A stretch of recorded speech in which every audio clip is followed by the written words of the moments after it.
अज्ञानतिम्रन्दस्य ज्ञानञ्जनशलाकया चक्षुरुन्मिलितं येन तस्मै श्रीगुरुवे नमः।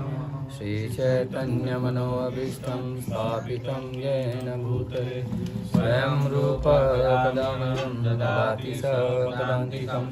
वन्देऽहं श्रीगुरु श्रीयुतपदकमलं श्रीगुरून् वैष्णवांश्च श्रीरूपं साग्रजातं सहगणरघुनाथान्वितं तं सजीवं साद्वैतं सावधूतं परिजनसहितं श्रीकृष्णचैतन्यदेवं श्रीराधा कृष्णपादान् सहगणललिता श्रीविशाखान्वितांश्च।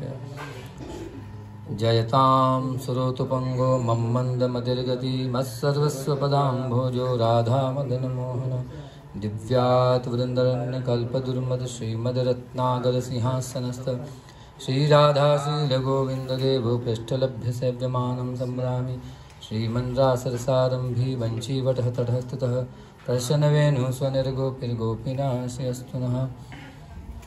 नमो विष्णुपादाय कृष्णपृष्ठाय भूतले प्रभुपादनुगामिने श्रीसुभगस्वामिने सदा दैन्यशीले सुभगाय सर्वजीवकृपाब्धे गुरुशिक्षा सदाचार पालकाय नमस्तुते। नमो विष्णुपादाय कृष्णपृष्ठाय भूतले श्रीमते भक्तिवेदान्तस्वामिनिति नामिने नमस्ते सारस्वते देवे गौरवाणी प्रचारिणे निर्विशेष शून्यवादी पाश्चात्यदेशधारिणे। जय श्री कृष्ण चैतन्य प्रभु नित्यानंद श्री अद्वैत गदाधर श्रीवासादि गौर भक्तवृंद। हरे कृष्णा कृष्णा कृष्णा हरे हरे हरे राम राम राम हरे हरे। श्री जगन्नाथ बलदेव सुभद्रा महारानी रथ यात्रा महामहोत्सव की जय। तो भगवान श्री जगन्नाथ बलदेव सुभद्रा महारानी की आज रथ यात्रा का आयोजन है और श्रील प्रभुपाद जी की कृपा से पूरे विश्व भर में रथ यात्राएँ निकलती हैं। तो ये प्रभुपाद जी की कृपा है हम सभी के ऊपर कि आज देश विदेश सब जगह सबको अवसर दिया गया इन रथ यात्राओं के माध्यम से भगवान की लीलाओं का श्रवण करना, भगवान के नामों का कीर्तन और भगवान का प्रसाद, ये सभी जीवों पर प्रभुपाद जी का कल्याण है, सभी का कल्याण किया। तो आज का जो विशेष जो हमारा टॉपिक है वो जगन्नाथ जी को ही लेकर है।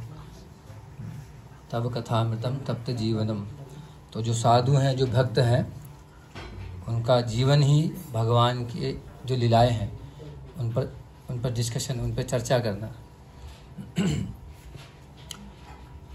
तो भक्तों को आनंद आता है भगवान की लीलाओं को श्रवण करने में,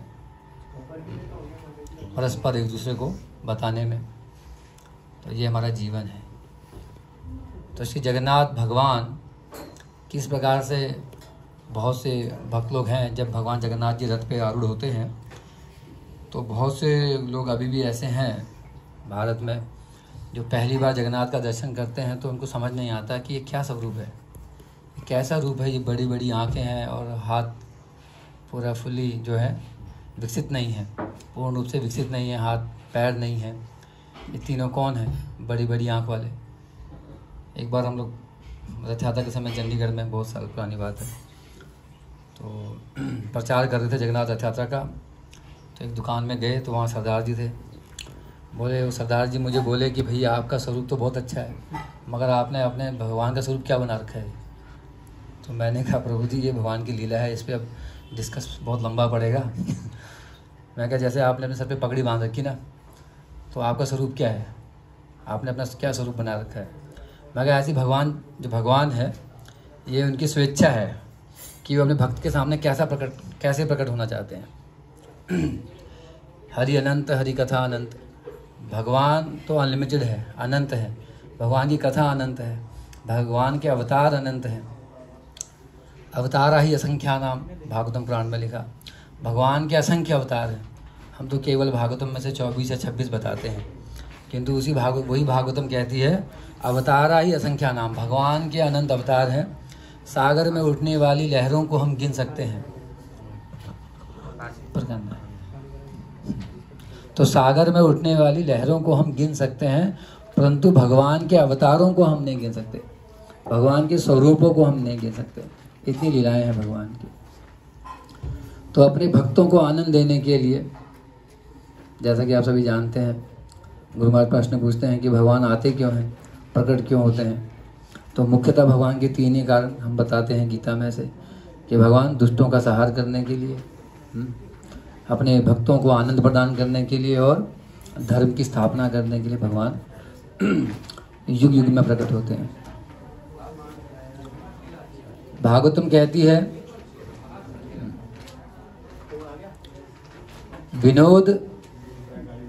विनोद तत्वम, कि भगवान केवल अपने विनोद के लिए संसार में आते हैं, अपने आनंद के लिए भगवान आते हैं। इसी प्रकार से वेद व्यास जी ने ब्रह्म सूत्र, 550 ब्रह्म सूत्र हैं, उसमें एक सूत्र बनाया वेद व्यास जी ने, लीला केवल अपनी लीला करने के लिए, अपने आनंद के लिए भगवान आते हैं। हम जो जीव हैं, हमारे एक पीछे कारण है कि हम क्यों आते हैं, अपने कर्म के फलों को भोगने के लिए 84 लाख योनियों में हम लोग अवतार ले रहे हैं, मतलब भटक रहे हैं। तो इसी प्रकार से भगवान के पीछे कोई कारण नहीं है। भगवान क्यों आते हैं, उसका कारण क्या है? भगवान अपने मनोरंजन के लिए, अपने आनंद के लिए भगवान संसार में प्रकट होते हैं। तो भगवान वास्तव में भगवान जीवों के कल्याण के लिए प्रकट होते हैं। अपनी लीलाओं के द्वारा जीवों को मंत्र मुग्ध कर कर, जीवों का ध्यान अपनी ओर आकृष्ट कर कर उसे भगवत धाम लेके जाना है। तो इसलिए भगवान का ये प्राकट्य है। तो जगन्नाथ बलदेव सुभद्रा महारानी का जो ये स्वरूप है, तो स्कंद पुराण, पद्म पुराण और अन्य जगन्नाथ धाम महात्म्य ग्रंथ हैं, और हमारे गोस्वामी लोगों के द्वारा लिखे गए भी बृहद भागवतामृत या अन्य ग्रंथों में भी भगवान जगन्नाथ की जो लीलाएं हैं उनमें हमें मिलती है कि क्यों भगवान जगन्नाथ जी किस रूप में प्रकट हुए और क्या लीलाएं उन्होंने की।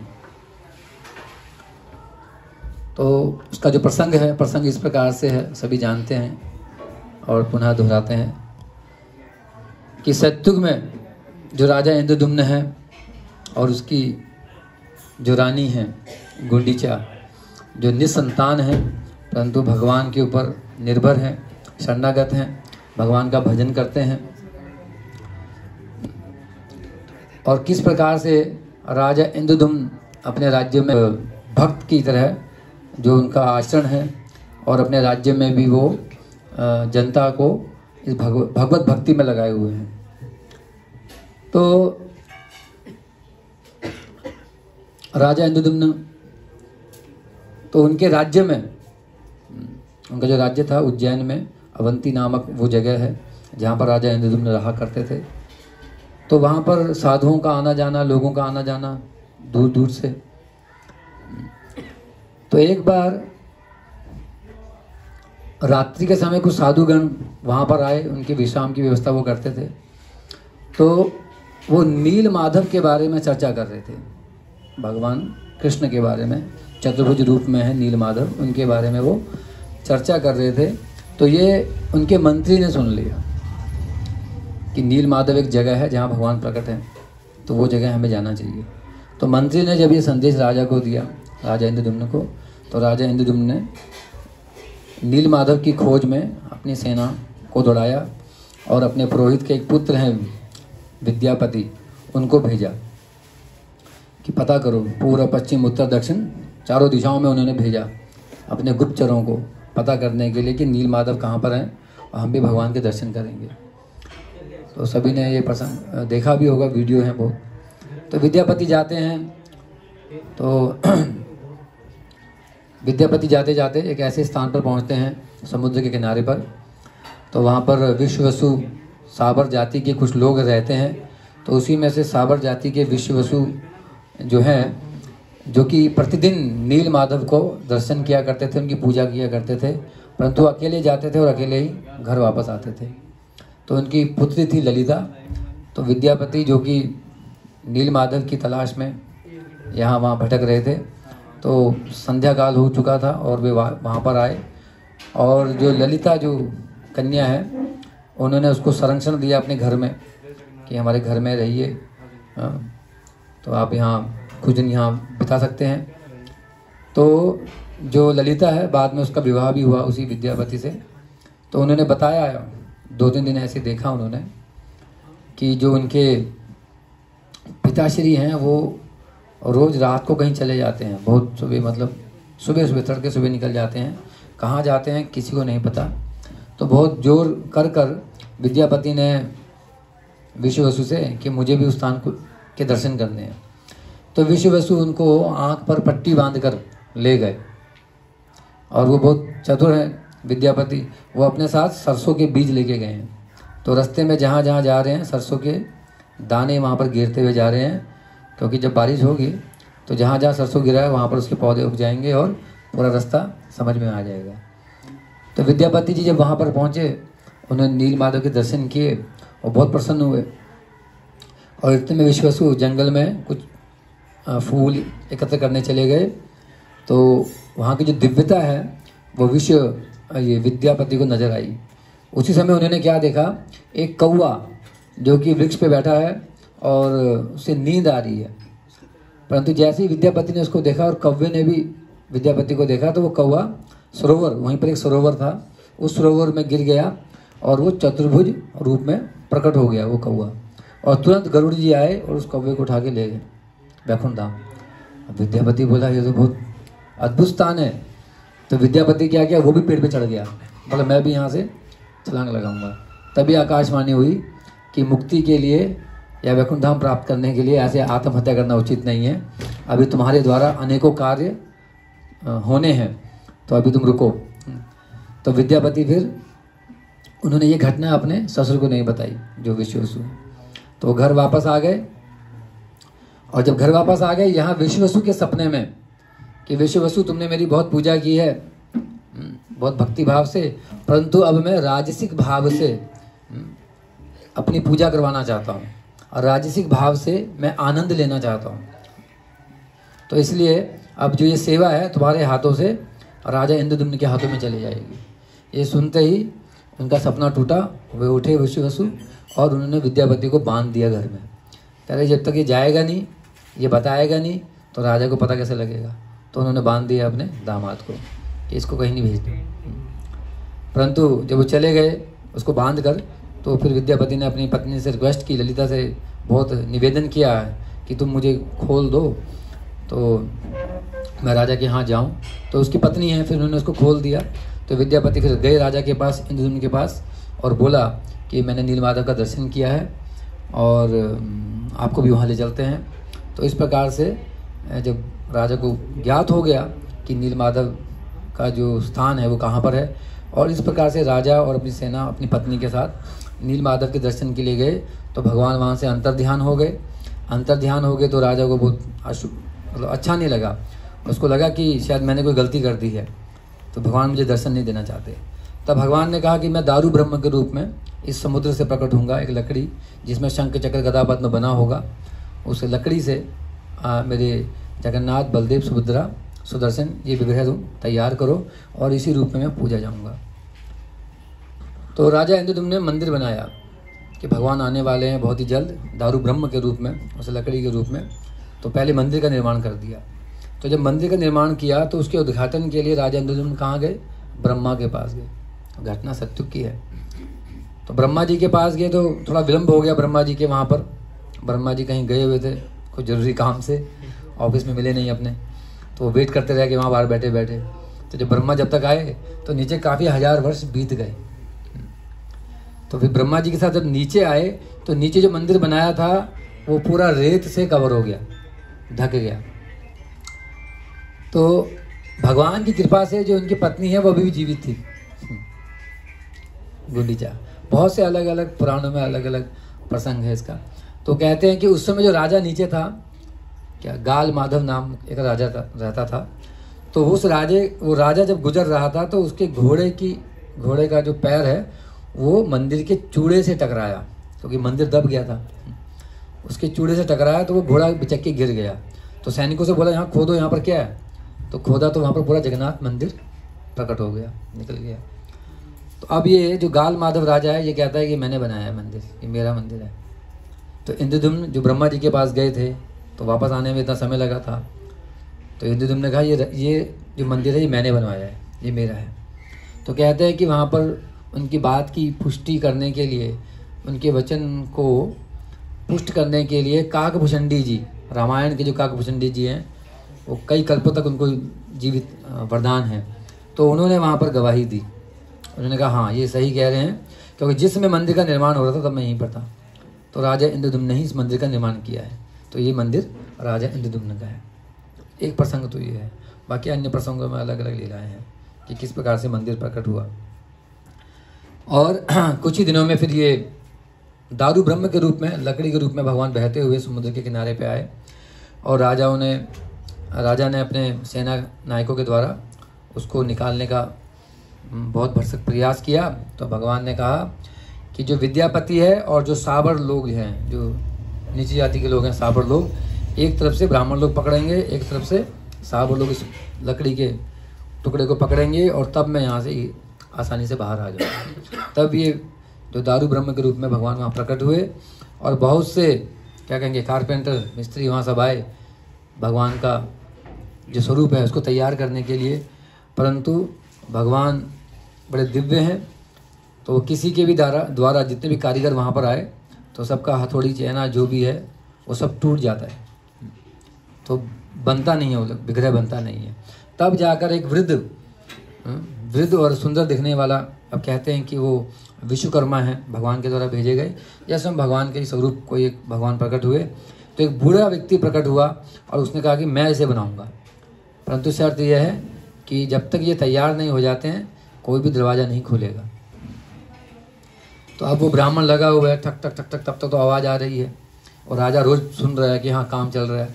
1 दिन 2 दिन 3 दिन 10 दिन हो गए।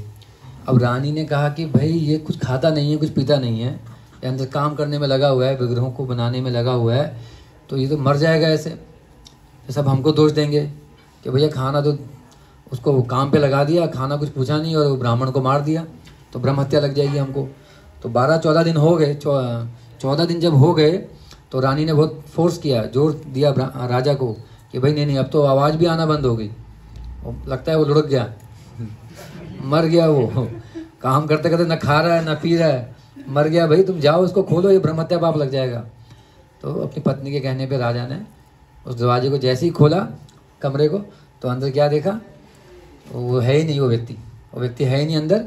और भगवान का जो स्वरूप है, भगवान जी ऐसे अपूर्ण रूप में, अभी पूरी तरह विकसित उनका अंग नहीं है, और इस प्रकार से भगवान जगन्नाथ जी बैठे हुए हैं। तो राजा फिर रोने लगे, समुद्र किनारे चले गए, बोले मेरी गलती है, ये मेरी गलती के कारण ऐसा हुआ है, भगवान का स्वरूप पूरा तैयार नहीं हुआ, और बेचारा ब्राह्मण पता नहीं कहाँ चला गया, वो भी गायब हो गया। तो भगवान से आकाशवाणी होती है, भगवान कहते हैं कि मैं इसी रूप में पूजित कलयुग में पूजा जाऊँगा। तो कहा जाता है कि कलयुग में जो मेन तीर्थ धाम है वो जगन्नाथपुरी धाम, ऐसा कहा जाता है। तो भगवान जगन्नाथ की जो लीलाएं हैं या भाव है भगवान जगन्नाथ जी का कि वो इस रूप में क्यों है। इतनी बड़ी आंखें हैं, हाथ अपूर्ण हैं, पैर नहीं हैं, केवल चेहरा है भगवान का। तो ये क्या स्वरूप है, क्यों भगवान इस रूप में आए, और इस रूप से भगवान किस भाव को प्रदर्शित कर रहे हैं। और चैतन्य महाप्रभु भी अपने काल में 500 साल पहले तो उड़ीसा से आने वाले, बंगाल से आने वाले या दूर दूर राज्यों से आने वाले जो भक्त हैं, चैतन्य महाप्रभु जगन्नाथ भगवान की जब रथ यात्रा होती है आषाढ़ महीने में, जून जुलाई का जो महीना है उसमें होती है, तो वो भक्तों का महाप्रभु स्वयं अपने हाथों से उनको तिलक लगाते हैं, उनको माला पहनाते हैं, उनका स्वागत करते हैं चैतन्य महाप्रभु अपने भक्तों का, जो जगन्नाथ रथ यात्रा में आए हैं। तो चैतन्य महाप्रभु जैसा कि हम जानते हैं कि 9 दिन तक ये यात्रा का समागम रहता है वहाँ पर जगन्नाथपुरी में। एक दिन और ऐड कर दें तो जो ये गुंडीचा मार्जन है ये महाप्रभु ने शुरू किया, तो 10 दिन ये यात्रा का उत्सव मनाया जाता है जगन्नाथपुरी में। तो चैतन्य महाप्रभु भक्तों का सत्कार, उनकी आवभगत करते हैं, और इस प्रकार से गुंडीचा मार्जन के माध्यम से भगवान का जो गुंडीचा है, कहा जाता है कि जो जगन्नाथपुरी है, जो जगन्नाथ का मंदिर है, वो द्वारिका या कुरुक्षेत्र को रिप्रेजेंट करता है, उसको दर्शाता है। और जो गुंडीचा है वो वृंदावन है। तो ये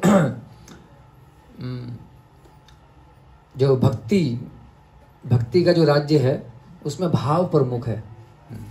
तो ये जो हम भक्ति करते हैं तो ये भाव राज्य की बातें हैं, प्रेम राज्य की बातें हैं। तो हमारा अधिकार नहीं है, कुछ कुछ ऐसे गूढ़ बातें हैं, गूढ़ रहस्य हैं। तो हमारा जो अधिकार है वो वैदिक भक्ति में है, अभी केवल भागवत गीता और कुछ भगवान की बाली लीलाओं तक सीमित है। तो बाहर के जो लोग हैं वो इतना समझ नहीं पाते। तो राधा कृष्ण की जो लीलाएं हैं तो वो उनको बड़ा सस्ता बना देते हैं। तो चैतन्य महाप्रभु जब प्रकट हुए तो कहा जाता है कि राधार भाव लिए गौरा अवतार। तो वैसे तो बाह्य कुछ कारण हैं और कुछ अंतः कारण हैं भगवान चैतन्य महाप्रभु के प्रकट होने के। बाह्य कारण है कि महाप्रभु को संकीर्तन आंदोलन, हरि नाम का प्रचार या अद्वैत आचार्य के कहने पे चैतन्य महाप्रभु प्रकट हुए। और अंत्य कारण यह है कि स्वयं राधा कृष्ण नहीं अन्य, श्री कृष्ण चैतन्य, श्री कृष्ण चैतन्य महाप्रभु राधा कृष्ण से अलग नहीं है, उनका मिलन स्वरूप है। तो जो राधा रानी का जो अंग कांति है, तप्त कंचन गौरांगी, तो गौरांगी नाम है राधा रानी का। और यहाँ चैतन्य महाप्रभु का नाम गौरांग, जिनका अंग गौर है, पिघले हुए सोने के समान है।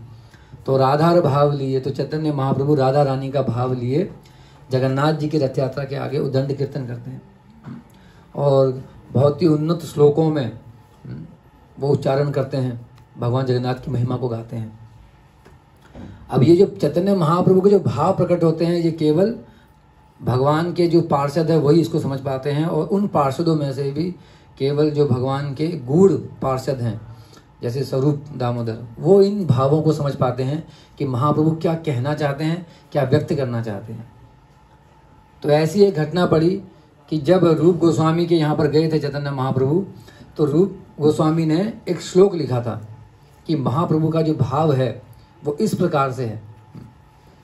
वो गोपियों के विरह भाव को लेकर चल रहे हैं और उन्होंने वो लिख कर अपनी कुटिया में ऊपर रख दिया था। तो महाप्रभु ने जब ये पढ़ा उस पर्चे को वहाँ पर, तो वो हैरान हुए। उस पर्चे को लेकर वो स्वरूप दामोदर के पास गए और उनसे पूछा कि भाई ये जो रूप है ये मेरे भावों को कैसे जानता है, ये कैसे मेरे मन की स्थिति को जानता है, मेरे हृदय की बातों को ये कैसे समझता है। तो स्वरूप दामोदर जी कहते हैं कि भगवान जिसके ऊपर आपकी कृपा है केवल वही आपको समझ सकता है, वही आपके भावों को समझ सकता है। तो इसका मतलब भक्ति क्या है? भक्ति कृपा का मार्ग है। ये ज्ञान का, तपस्या का, योग का मार्ग नहीं है, ये भक्ति कृपा का मार्ग है। तो जब गुरु की, कृष्ण की कृपा होगी तो व्यक्ति इन चीज़ों को समझ सकता है। श्रीमद् भागवतम में कहा गया है धर्म प्रोजित कैतवत परमो निर्मत्सराणाम। तो जो भागवत चर्चा है, जो भागवत कथा है, जो कृष्ण लीला है, ये उन व्यक्तियों के लिए है जो हृदय में निर्मत्सराणाम हो चुके हैं, जिनका हृदय 100% शुद्ध हो चुका है। निर्मत्सर, मत्सर का अर्थ है जो किसी से द्वेष नहीं करते। तो जब तक द्वेष की भावना है तो हृदय में भगवान या भगवान की भक्ति का प्रकट होना बहुत मुश्किल है। इसीलिए चैतन्य महाप्रभु के जो भाव हैं केवल उन्हीं के जो अंतरंग भक्त हैं, पार्षद हैं, वो उनके भावों को समझते हैं। महाप्रभु जब जगन्नाथपुरी में लीला होती थी, जब रथ यात्रा होती थी, तो महाप्रभु संगठन बनाते थे, कीर्तन, जो कीर्तन मंडली है, तो 7 ग्रुप बनाए जाते थे। प्रत्येक ग्रुप में 2-2 मृदंग बजाने वाले और 6-6 उसमें गाने वाले और 4-4 करताल बजाने वाले। तो रथ के पीछे 3 और ऐसे ही 2 आगे और दाएं बाएं, इस प्रकार से 7 मंडलियां चलती थी। और महाप्रभु प्रत्येक मंडली में जाया करते थे और उदंड कीर्तन किया करते थे। और जो राजा प्रताप रुद्र है वो मौका तलाश रहे थे, वो भक्तों से निवेदन कर रहे थे कि मेरे ऊपर भी भगवान की कृपा प्राप्त हो, चैतन्य महाप्रभु की कृपा मुझे भी प्राप्त हो। तो इसका कुछ समाधान किया जाए कि कैसे मुझे प्राप्त हो चैतन्य महाप्रभु की कृपा। और वो जानते हैं, स्वरूप दामोदर जी ने कह दिया था उन्हें कि भाई देखो, चैतन्य महाप्रभु किसी राजा का दर्शन नहीं करते, राजा स्त्री का दर्शन नहीं करते चैतन्य महाप्रभु, तो कैसे फिर कृपा प्राप्त होगी। तो उसका जो उपाय है वो भी भक्तों ने बताया कि जिस समय भगवान रथ यात्रा के बीच में थोड़ा विश्राम भी होता था, तो उस विश्राम के समय चैतन्य महाप्रभु जो उधर सरोवर है उस सरोवर में से थोड़ा रेस्ट करते थे, आराम करते थे।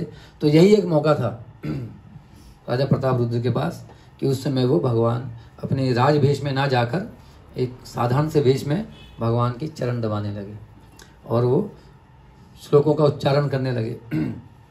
बरहा पीड़म नटवर वपु, इस प्रकार से भगवान के स्वरूप का वर्णन करने लगे।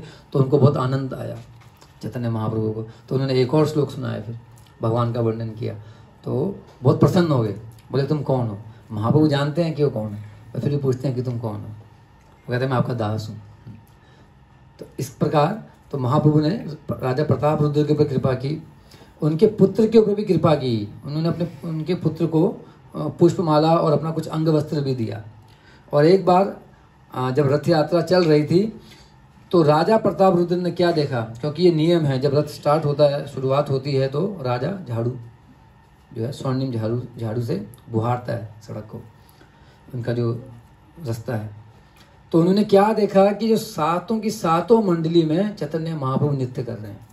ये केवल कुछ अंग पार्षदों ने देखा और प्रताप रुद्र ने देखा कि प्रत्येक मंडली में जो बनाई थी कीर्तन मंडली, प्रत्येक मंडली में चैतन्य महाप्रभु नृत्य कर रहे हैं। किंतु मंडली वाले सोच रहे थे कि महाप्रभु हमारी मंडली में नृत्य कर रहे हैं, उस मंडली में नहीं कर रहे हैं, ये हमारे साथ है।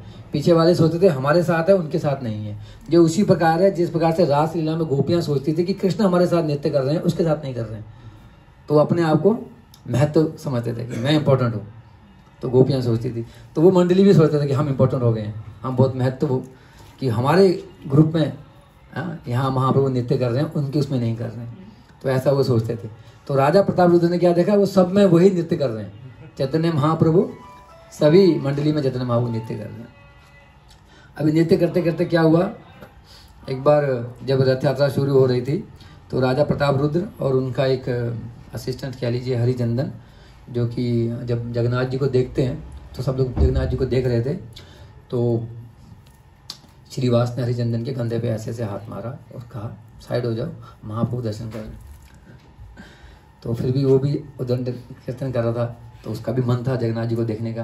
तो फिर बीच में आ रहे श्रीवास ने फिर उसके कंधे पे हाथ मारा, उसका साइड हो जाओ, महाप्रभु जी दर्शन कर रहे हैं। जब तीसरी बार नहीं माना तो श्रीवास ने एक झापेड़ा मारा उसको, साइड हो जाओ क्योंकि महाप्रभु को बीच में देखने में दिक्कत हो रहा है, महाप्रभु दर्शन कर रहे हैं जगन्नाथ जी का। तो उसको गुस्सा आने लगा हरिचंदन को कि मैं अभी पकड़ के कुछ गाली दूंगा। तभी राजा प्रताप रुद्र ने रोक दिया, बोला तुम बहुत भाग्यशाली हो, भगवान के जो भक्त हैं पार्षद हैं उसके हाथ से तुम्हें क्या है चपाट पड़ी है ना। तो ये तुम बहुत भाग्यशाली हो, उनके कर कमलों से तुम्हें स्पर्श हुआ है। तो अभी ऐसा यहाँ तो नहीं कर सकते है ना, तो ये तो दिव्य लीलाएं हैं। तो वो बेचारा शांति से धैर्य धारण कर कर बैठ गया। तो इस प्रकार से भगवान की लीलाएं हैं। तो इस प्रकार से इस रथ यात्रा में राजा प्रताप रुद्र के ऊपर चैतन्य महाप्रभु ने कृपा की। और जगन्नाथ जी का जो ये स्वरूप है, इस स्वरूप के ऊपर अनेक प्रसंग हैं, अनेक लीलाएं हैं, भक्त लोग भी जानते हैं। तो मैं एक बता देता हूँ कि ये जो लीला हुई रथ यात्रा की, कहते हैं कि जब भगवान 11 वर्ष तक ब्रज में रहे तो 11 वर्ष तक उन्होंने अपनी बाल्य लीलाएं की ब्रज में। उसके बाद मथुरा चले गए, फिर द्वारका चले गए, तो कभी वापस नहीं आए वृंदावन। तो एक बार सूर्य ग्रहण के समय भगवान कुरुक्षेत्र आए। तो ये सूचना जब ब्रजवासियों को मिली तो वो भी शॉर्टकट रास्ते जंगल जंगल कुरुक्षेत्र की ओर आए। और जब यहाँ आए और उनको दर्शन हुआ किसका, कृष्ण का, तो उनको आनंद नहीं मिला। बोले हैं तो ये वही कृष्ण, परंतु ये अभी राज भेष में है, अलग ही वेश धारण किया है ना। भगवान ने कपड़े पहने हैं, भगवान ने मुकुट पहना है, रथ पर आसीन है, जूते पहने हैं। और इसके विपरीत भगवान ब्रज में गोप वेश में कभी जूते नहीं पहने, कभी सिले हुए कपड़े नहीं पहने और कभी बाल नहीं बांधे। जब जितने दिन रहे भगवान 11 वर्ष वृंदावन में, तो ये बोले ये जो कृष्ण हैं, कृष्ण तो हमारे हैं, और इनको देख के हमें वैसा आनंद नहीं आ रहा है जैसा आनंद वृंदावन में आता था। यही श्लोक चैतन्य महाप्रभु जगन्नाथ जी के सामने उद्धृत करते हैं। यही अपने भाव को जो गोपियों ने बोला है अभी, यही भाव को चैतन्य महाप्रभु भी जगन्नाथ जी के आगे बोलते हैं कि हमारा मिलन फिर से हो रहा है, परंतु आनंद नहीं आ रहा है, क्योंकि कहाँ पर है? कुरुक्षेत्र में। तो इसलिए कहते हैं जगन्नाथ मंदिर कुरुक्षेत्र है, गुंडीचा मंदिर क्या है? वृंदावन है। तो उसी प्रकार से जो गोपियां हैं वो कुरुक्षेत्र में से जब भगवान यहाँ पर आए थे तो सारे घोड़ों को उन्होंने खोल दिया और रथ की रस्सी को खींचकर वृंदावन लेके जाने लगे कि हम आपको वृंदावन लेके जाएंगे। तो जिस प्रकार से पहले जो भाव था गोपियों के साथ, तो उसी भाव का आनंद लेना चाहती हैं गोपियाँ वृंदावन में। तो ये जो भाव है जगन्नाथ रथ यात्रा का कि हमारा जो मन है वो वृंदावन है और जो हृदय है वो रथ है। तो भगवान को खींचकर मन में लेके आना, ये है रथ यात्रा का असली उद्देश्य। जिस प्रकार से कुरुक्षेत्र से वृंदावन को लेके जा रही हैं गोपियां और जिस प्रकार से जगन्नाथ मंदिर से गुंडीचा मंदिर को जा रहा है रथ, तो ऐसे आचार्य लोग टीकाएं लिखते हैं कि हमारा मन वृंदावन है और जो हृदय है वो रथ है जिस पे जगन्नाथ जी बैठे हैं, और वहां से खींच के हृदय से मन में लेके आना भगवान कृष्ण को। तो ऐसा भाव व्यक्त करते हैं आचार्य लोग। तो जगन्नाथ भगवान तो कहते हैं कि उस समय जिस समय ब्रज के सभी लोग कुरुक्षेत्र में आए थे तो अलग अलग अपने अपने जो उनके टेंट हैं, तंबू हैं, वो गड़े हुए हैं। तो उसमें वृंदावन के भी लोग हैं और द्वारिका की रानियां हैं, वो भी वहाँ पर मौजूद हैं, सभी वहाँ पर उपस्थित हैं। तो बलराम की माता रोहिणी तो उनसे ये पूछती हैं द्वारका की रानियां कि भाई ये जो कृष्ण हैं, हम इतने होने के बावजूद भी जो कृष्ण हैं वो हमारी सेवाओं से प्रसन्न नहीं लगते। रात को सोते समय भी वो वृंदावन वृंदावन करते हैं या गोपी गोपी करते हैं या राधे राधे करते हैं। इतना लगाव है भगवान को अपने गांव से। सबको अपने गांव से लगाव है ना, जो लोग शहरों में आए हैं पैसे की तलाश में, मगर याद सबको अपना गांव आता है। तो इसी प्रकार से भगवान को भी अपना गांव याद आता है। वो कहते हैं वृंदावन वृंदावन, गोपियाँ, राधे, यही नाम रखते हैं। और ये जो रानियां हैं ये हैरान हो जाती हैं कि यहाँ राजमहल पे सभी प्रकार का सुख यहाँ पर प्राप्त है, फिर भी इन भगवान के मुख पे ये नाम है। तो इसका कारण जानने के लिए जो रानियां हैं वो रोहिणी माता से पूछती हैं। अब रोहिणी माता क्या करती है, वो बाल्य लीलाओं को बताती है। कृष्ण की जो बाल्य लीलाएं जो घटित हुई वृंदावन में उसकी चर्चा करती हैं। तो चर्चा तो करती है मगर साथ में एक शर्त भी ये रखती हैं कि ये लीलाएं केवल आप लोग सुनिए और कृष्ण और बलराम ये लीलाएं ना सुने। अगर वो ये लीलाएं सुन लेंगे तो अपनी ही लीलाओं को सुनकर भगवान को अपने गांव की, अपने ब्रज की, अपने मित्रों की, सबकी याद आ जाएगी। तो तुमको छोड़कर वो फिर से ब्रज चले जाएंगे। इसलिए सावधान, हम ये जो लीला करेंगे ये गुप्त रूप से करेंगे, कोई और इसको सुने ना, कृष्ण बलराम इसको सुने ना। तो अब तो टेंट लगे हुए हैं तो वहाँ पर दरवाजा तो नहीं है, तो उन्होंने सुभद्रा को खड़ा कर दिया कि भैया और किसी की हिम्मत नहीं है उनको रोकने की। तो बहन को ही वहाँ खड़ा कर दिया, सुभद्रा महारानी को, कि तुम अपने भाइयों को यहाँ पर रोको अगर वो अंदर आएंगे तो रोहिणी माता जी अनेक लीलाएं बताती हैं कि किस प्रकार से बकासुर, अघासुर, पूतनावध ये सब भगवान ने किए। और जब वो वृंदावन की गोवर्धन लीला की चर्चा कर रही थी तो उसी समय कृष्ण और बलराम प्रकट हो गए। वहाँ प्रकट होने का अर्थ है कि वो कहीं से आए, तो उन्होंने कहा हम अंदर जाएंगे। तो सुभद्रा ने अपने हाथ ऐसे कर लिए, भाई तुम अंदर नहीं जा सकते, ये केवल स्त्रियों की इष्ट गोष्ठी चल रही है, मीटिंग चल रही है, इसमें पुरुष अलाउड नहीं है, तो तुम अंदर नहीं जा सकते। बोले ठीक है, हम यहीं खड़े होकर सुनेंगे। तो बोले ठीक है, यहीं खड़े हो जाओ। अब ये ध्यान देने योग्य बात है, तो जब भगवान वहाँ खड़े थे, तीनों वहाँ खड़े हो गए। अब सुभद्रा तो ऐसे करके खड़ी होगी, भाई अंदर जाना नहीं है, और कृष्ण बलराम भी वहीं खड़े हैं और वो कान अंदर को लगाए हैं कि क्या हम सुने कि क्या चल रहा है अंदर। तो अब देखते हैं, हम लोग भी देखते हैं कि जब किसी की बात सुननी होती है, हमें कहते हैं दीवारों के कान होते हैं, कहते हैं ना, तो हम दीवार पे जब यूँ लगाते हैं अपने कान कि मेरे बारे में कोई क्या कह रहा है, तो हमारी आंखें झपकती नहीं है। नोट किया है, हम ऐसे करते हैं, आंखें झपकती नहीं है, आंखें झपकेंगी नहीं। अब पूरा जब ध्यान से सुनेंगे आंखें झपकेंगी नहीं, आपका ध्यान ऐसे चला जाएगा और आंखें बड़ी हो जाएंगी। ध्यान चले जाएगा, आगे झपकेंगे नहीं जब तक आप सुनते रहेंगे ऐसे करके। तो भगवान भी ऐसे सुन रहे हैं, कृष्ण और बलराम अपने ही बारे में सुन रहे हैं, किस प्रकार से भगवान रोहिणी वहाँ पर रोहिणी माता व्याख्या कर रही हैं, चर्चा कर रही हैं जब भगवान ने गोवर्धन पर्वत उठाया। अभी तक भगवान ने जो लीलाएं की थी, इसको मारा उसको मारा, किसी ने देखा? किसी ने नहीं देखा था। एक ही लीला थी जो सब देख रहे थे, कौन सी? गोवर्धन लीला। अभी तक बस सुना था, बच्चे बोलते थे घर आकर, जब जंगल में जाते थे घर आते थे, मम्मी आज हमने 4 मुंह वाला आदमी देखा है, उठते उठते आया, पता नहीं क्या बातें कर रहा था, कृष्ण के आगे हाथ जोड़ा फिर चला गया। ब्रह्मा जी आए होंगे ना, कहते 4 मुंह वाला आदमी देखा हमने आज हमने इसको मारा, आज हमने उसको मारा। तो घर वाले सोचते थे सब कहानियां बनाते रहते हैं, बच्चे हैं ना, ऐसे तो बोलते हैं बच्चे, आज हमने ऐसा कहा, इसने ये किया, उसने वो किया। तो घर वाले सोचते थे चलो ये कहानियां बना रहे। परंतु जब ये जो गोवर्धन उठाया तो ये वो लीला है जिसमें भगवान रियल में हीरो बन गए सबके आगे। यहाँ से भगवान हीरो बने, समझ रहे? ये जो लीला है, इस लीला का जब दर्शन किया सबने, तो ये जो लीला है इसका दर्शन सबने किया। 7 दिन तक सबने दर्शन किया भगवान के मुखमंडल का, और भगवान खड़े हैं 7 दिन तक। सबके अंदर यही तो लालसा थी गोपियों के अंदर कि ये जो कृष्ण हैं ये चले जाते हैं गैया चराने और फिर शाम को आते हैं गोधूली के समय, तो तब तक वो चिंतन करती रहती हैं कि जंगल में भगवान क्या कर रहे होंगे, कहीं कांटा तो नहीं चुभ जाए उनके पैर में, तो इस भगवान का चिंतन करती थी। ये जो गोवर्धन लीला हुई, ये मौका मिल गया सबको भगवान का संग करने का। 7 दिन लगातार गोवर्धन के नीचे बस देखते रहे भगवान। तो ये वो टाइम था जब भगवान, जब ये हीरो ऑफ वृंदावन जो प्रकट हुआ वहाँ कि मैं यहाँ का हीरो हूँ, यहाँ का वृंदावन का, ब्रज का। तो ये जब रोहिणी जब चर्चा कर रही थी तो भगवान जब सुनने लगे तो ये अपनी ही लीलाओं को सुनने लगे।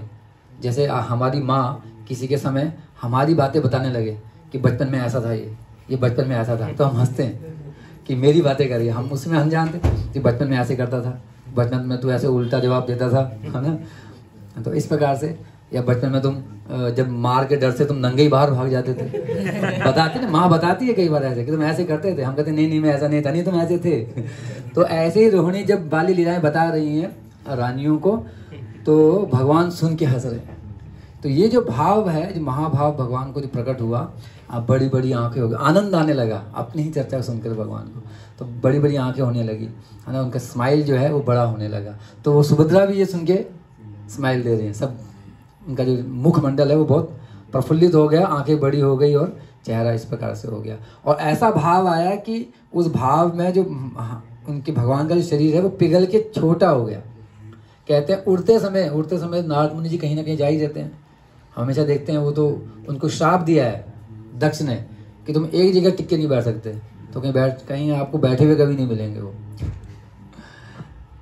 गुरु महाराज ने भी यही कहा है, एक जगह बैठना नहीं है ना। तो एक जगह कहीं नहीं बैठ सकते नारद मुनि, तो घूम रहे थे यहाँ वहाँ, तो उन्होंने देखा, नजर पड़ गई, बोले ये क्या स्वरूप है भगवान का। तो वो नीचे उतरे, तो उन्होंने भगवान से पूछा, भगवान ये क्या स्वरूप है जो मैंने आपका दर्शन किया था अभी अभी, जिस रूप में बड़ी बड़ी आंखें और इस प्रकार आपके जो अंग है वो पूरे पिघल कर भाव में भावावेश में चले गए भीतर। तो भगवान कहते हैं कि कलयुग में मैं इसी रूप में पूजा। तो इस प्रकार से ये घटना है जगन्नाथ जी। हाँ, भगवान के जैसे अनंत नाम हैं, अनंत रूप हैं, उनके गुणों के अनुसार, उनके कार्यों के अनुसार ऐसा कहा जाता है, जाकी रही भावना जैसी तीन मूरत प्रभु पाई तैसी।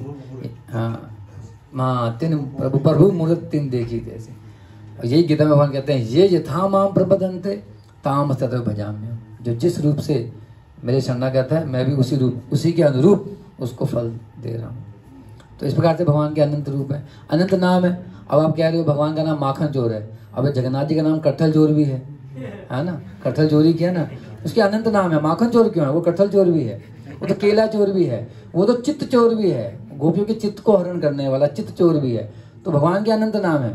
तो कुछ नाम गौण है, कुछ नाम ऐश्वर्य में है, कुछ नाम माधुर्य लिए हुए हैं, ऐसे व्याख्या करते हैं आचार्य लोग। तो जगन्नाथ जी की कुछ लीलाओं को हम सुनेंगे, तो आप लोग भी कुछ सुनाइएगा, मुझे इतना विस्तार से ज़्यादा मालूम नहीं। तो केवल एक ये लीला मैं बताना चाहूँगा कि हमारे जो मायापुर में राजापुर जगन्नाथ मंदिर है, तो वो जो जगन्नाथ है वो स्वयं साक्षात वही जगन्नाथ जी हैं, उसमें कोई अंतर नहीं है जो कि उड़ीसा में जगन्नाथपुरी में है। तो वहाँ पर कृष्ण और बलराम, जब हमारे नॉर्थ में तो इतना पका हुआ कटहल कोई खाता है यहाँ? बताओ, घरों में कभी पका हुआ कटहल खाया किसी ने? तो वहाँ खाते हैं बंगाल में पका हुआ कटहल। हमारे यहाँ तो इसको फेंक देते हैं कि पक गया ये, किंतु वहाँ बंगाल में पका हुआ कटहल खाते हैं, बहुत अच्छे से खाते हैं, मतलब वहाँ सबको पता है। मेरे को तो वहाँ जाके ही पता लगा कि पका हुआ कटहल भी खाते हैं। हमने तो आज तक सब्जी खाई थी, वो क्या कारण है? Jackfruit. हाँ, क्या कारण खाते हैं, मैंने सुना है। हाँ, मेरी डॉटर हाँ, हमारे गांव में भी कुछ लोग ने बताया कि हाँ खाते हैं, कुछ लोग केवल सब्जी की तरह यूज़ करते हैं। एक्चुअली फ्रूट है, वो भी फल है, जैक फ्रूट कटहल। तो वो जो सुगंध है, जब वो पक जाता है पेड़ में तो एकदम आम की जैसी सुगंध आती है। पकता है उस पर भी मधुमक्खियाँ उसके चारों तरफ भिजमाने लग जाती हैं जब वो पकता है। तो उसको चोरी करने का मन हुआ, तो किसी का बगीचा था, तो जगन्नाथ जी और बलराम जी रोज़ रात को जाते शाम को और रोज़ खाते, और खा पी के वहाँ पर जो आधा खाया आधा, जैसे बंदर गंद मचाते ना, आधा खाया आधा फेंक दिया। तो उसी प्रकार से जितना खाया, जितना नहीं हुआ उसको फेंक दिया तोड़ के। अब जो बेचारा वहाँ का जो चौकीदार है, और उसको वहाँ ड्यूटी दे रखी है कि भाई ये कोई चोरी ना करे कटहल, यहाँ कटहल का बागान है, वहाँ कटहल का बगीचा है पूरा। तो वो परेशान हो गया कि रोज़ यहाँ पर कटहल फेंके होते हैं, कौन खा रहा है इनको और कौन चोरी कर रहा है? खा भी रहा है और घर को भी ले जा रहा होगा कोई ना कोई।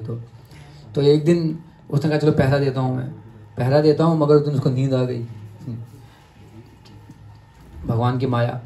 तीसरे दिन फिर उसने कोशिश किया कि मैं ढूंढूं, पता लगाऊं कि कौन है जो कटहल की चोरी कर रहा है। तो एक दिन उसने धीरे धीरे देखा कि आवाज़ आ रही है। कृष्ण भगवान ऊपर चढ़े हुए हैं, बलराम जी नीचे हैं। कृष्ण भगवान उसको ऊपर से दे रहे हैं कि लो पकड़ो, इसको यहीं तोड़ेंगे, यहीं खाएंगे। इतने में इसको लगा, चौकीदार को लगा कि भैया ये गांव के कुछ लड़के हैं, ये आ गए हैं यहाँ पर। तो भागा उनके पीछे, कहता रुको। हाँ, जैसे ही बोला उसने रुको, बलराम जी तो भाग गए 9-11। कृष्ण भगवान ऊपर टंगे हुए हैं पेड़ पे। अरे यार ये तो फंस गया मैं, आज तो पकड़ा गया भाई। तो भगवान तुरंत वहाँ से छलांग लगाए सीधा राजापुर मंदिर के अंदर। अब एक चीज़ रहेगी, क्या कहते हैं, जब चोर को चोरी करता है ना तो कुछ ना कुछ छोड़ देता है, कुछ ना कुछ अपनी चप्पलें छोड़ देगा, या अपना कोई सुराग, अपना मोबाइल या अपना आई कार्ड, कुछ ना कुछ गिर जाएगा। ऐसे ही भगवान का जो अंग वस्त्र है वो वहीं पर रह गया। अब वो चोर को मिला, चौकीदार को मिला। चौकीदार ने वो अंग वस्त्र लिया, बोला ये चमकीला कपड़ा ये कौन पहनता है? ये कौन पहनता है? बोला ये ऐसे कपड़े तो भगवान को पहनाए जाते हैं। तो वो उसको डाउट हुआ कि यार ये तो कोई मंदिर का कोई भक्त है जो चोरी कर रहा है, वो कपड़े पहनते हैं ऐसे शाइनिंग कुछ है ना, कपड़ा उत्तरी है। तो वो आया मंदिर में, उसने कहा पुजारी से कहा, कहते पुजारी जी देखो आपके भक्त लोग क्या करते हैं, मेरे बगीचे में आके चोरी कर रहे हैं। बोला नहीं। बोला हाँ। बोले देखो कल पकड़ा गया ये देखो कपड़ा किसका है, देखो ऐसे कपड़े तो हमारे यहाँ कोई नहीं पहनता है, गाँव के लोग तो ऐसे कपड़े पहनते ही नहीं है। तो पुजारी ने कहा अरे मैं सुबह से ढूंढ रहा हूँ कि ये कपड़ा कहाँ गया। जब सुबह मंगल आरती के समय, उससे पहले जब भगवान को देखा उसने, बोला कपड़ा गायब है। मैं कह रहा हूँ ये कहाँ चूहा ले गया, कौन ले गया कपड़ा, और ये कपड़ा ये लेके आ रहा है चौकीदार। तो बोला भैया ये तुम्हारे जगन्नाथ जी हैं जो चोरी करने आ रहे हैं। तो कहते हैं वो पूरा बगीचा जो उसका मालिक था वो जगन्नाथ जी के नाम कर दिया, तो भगवान के नाम है वो जमीन भगवान ने कैप्चर कर ली।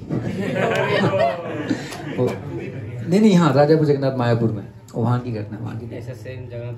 हाँ ऐसे जगन्नाथपुरी में भी ये लीला है, कटहल लीला है। लीलाएं बहुत है भगवान की। भगवान बीमार हो जाते हैं, है ना, भगवान बीमार भी तो हो जाते हैं। जगन्नाथपुरी में जब रथ यात्रा से पहले 14 दिन भगवान को स्नान कराते हैं, कितने घंटों स्नान चलता रहता है। अगर हम भी खड़े रहें नल के नीचे कितने लगातार, तो हमको भी सर्दी पकड़ जाएगी, बुखार हो जाएगा। ऐसी भगवान की बुखार लीला भी है, कटहल लीला। एक लीला है, आज भी वो घर है राजापुर, ये इधर राजापुर जगन्नाथ मायापुर में। एक लड़की है, उसको बहुत दिखता नहीं है, मतलब 0% दिखता ही नहीं कुछ भी उसको। तो वो जो मुसलमान फैमिली से थी, तो गरीब घर के हैं, तो काफ़ी यहाँ वहाँ दिखाया, तो कुछ सॉल्यूशन नहीं निकला, उसका कुछ उपाय नहीं निकला कि कैसे इसकी आंखें मतलब चली गई और वो देख नहीं सकती। तो उसके मन में आया कि जो जगन्नाथ जी हैं ये बहुत पावरफुल है, ये जो राजापुर जगन्नाथ है। तो भगवान से प्रार्थना किया कि यदि आप मेरी पुत्री को आंखें देंगे, अगर वो देखेगी तो मैं आपको आईना दूंगा। हम लोग भगवान को आईना दिखाते ना, दर्शन आरती के समय। तो उसने भी बोला मैं आपको दिखाने आपके लिए आईना लेके आऊँगा। तो ये इस प्रकार से उसकी जो पुत्री है कुछ ही दिनों में बाद में वो उसे दिखने लगा, कुछ ही दिनों में दिखने लगा अपने आप ही, बिना किसी ट्रीटमेंट के कुछ भी। और वो फिर आईना लेके आया जगन्नाथ जी के लिए पुजारी के पास। ऐसी बहुत सी लीलाएं वहाँ अभी तो चलो टोटो चलते हैं, उसमें रिक्शा चला करते थे 1985-90 की बातें हैं ये, या 95।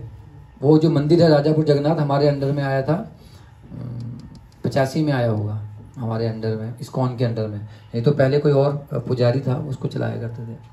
तो वहाँ पर रिक्शा चलाया करते थे। तो मोस्टली जो रिक्शा वाले हैं सब मुस्लिम हैं।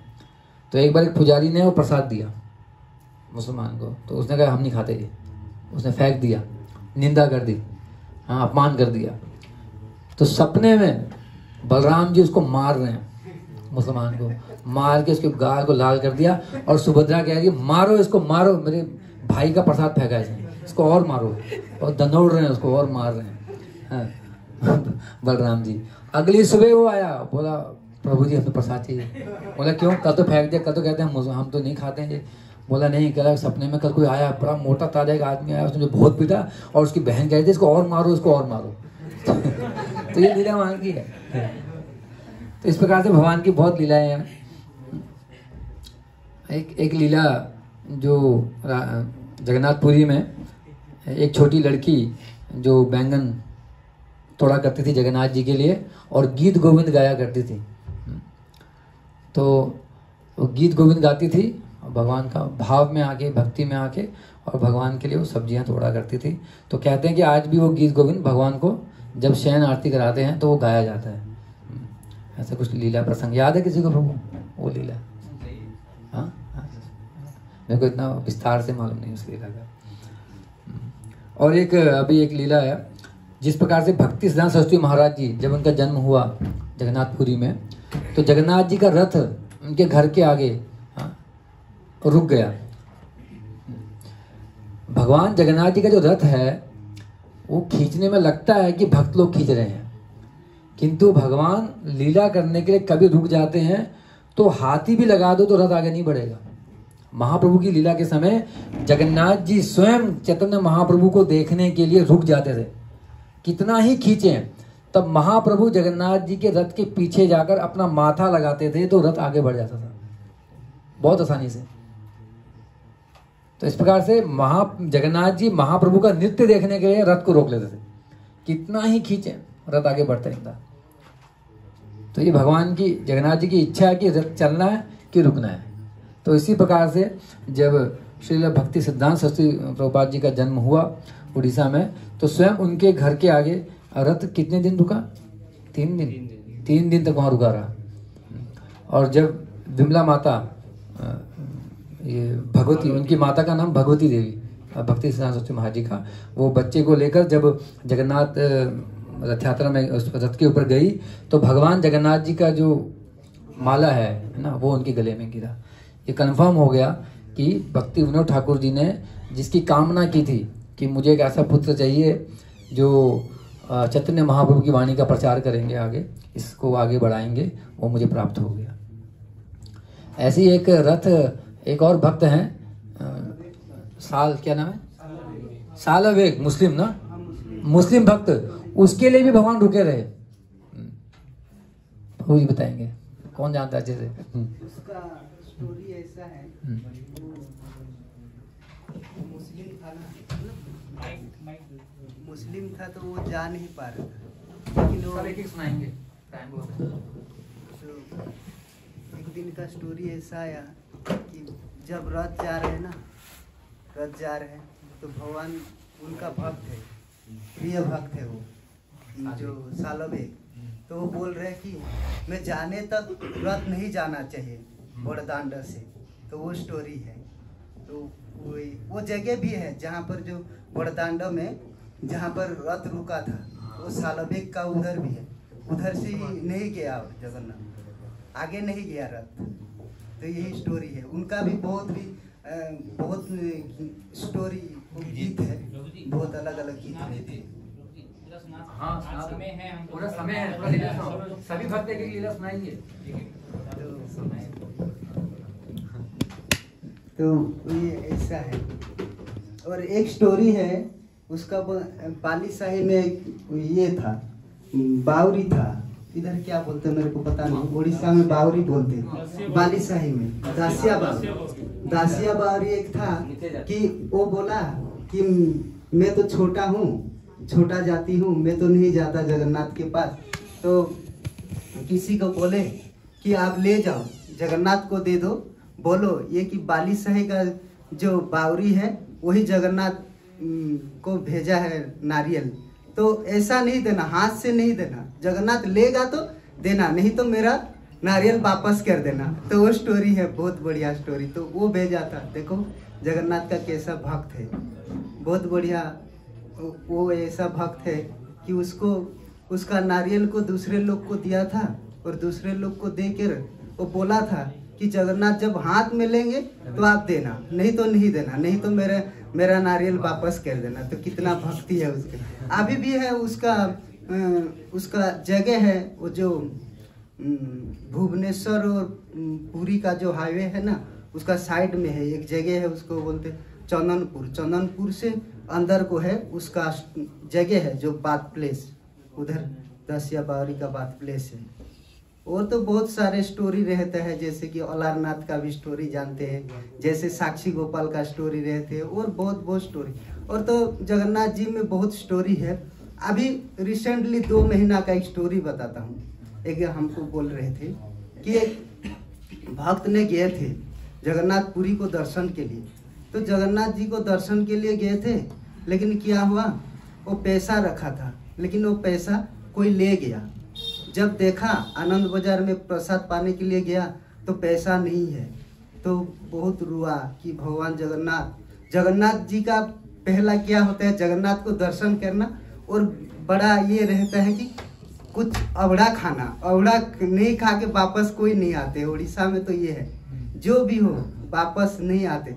तो उस दिन क्या हुआ, उसका गए थे जगन्नाथपुरी दर्शन के लिए, लेकिन जगन्नाथ में देखा तो पैसा नहीं है। फिर बोला, अरे जगन्नाथ आपका दर्शन के लिए तो आया था, लेकिन फिर अभी मैं सोच रहा था थोड़ा सा प्रसाद पाने के लिए आपका, लेकिन आप तो प्रसाद नहीं मिलेगा, मैं तो कैसा जाऊंगा, फिर जाने के लिए तो मेरे को भी पैसा भी नहीं है, गांव को कैसा जाऊंगा। तो ऐसे रो के स्टेशन तक गया।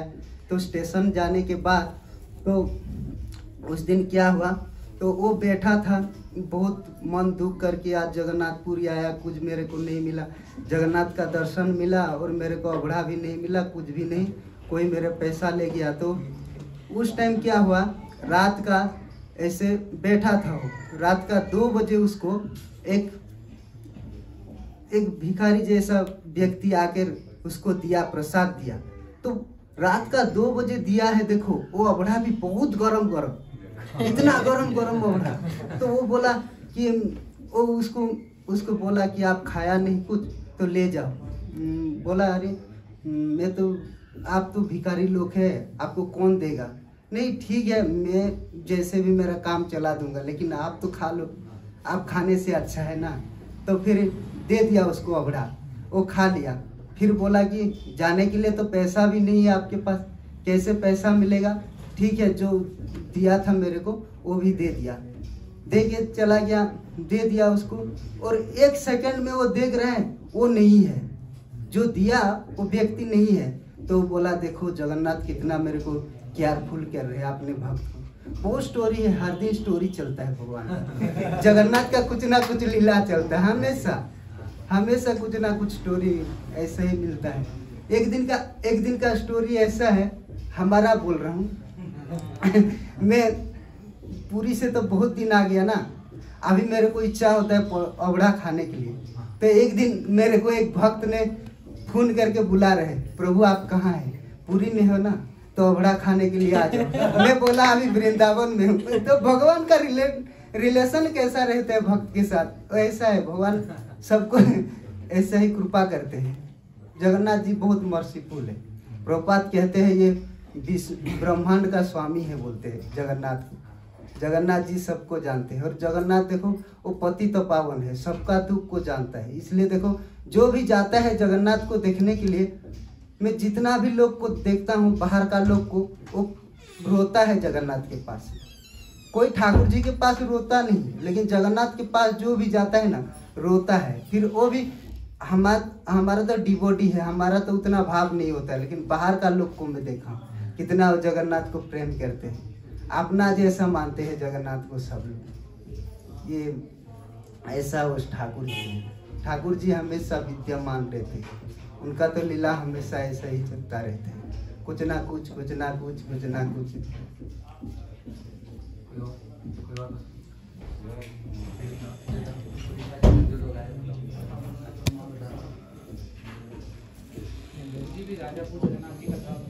आप बताइए और बताइए। आज दिन है, आज तो सुनने का आप सबको। हाँ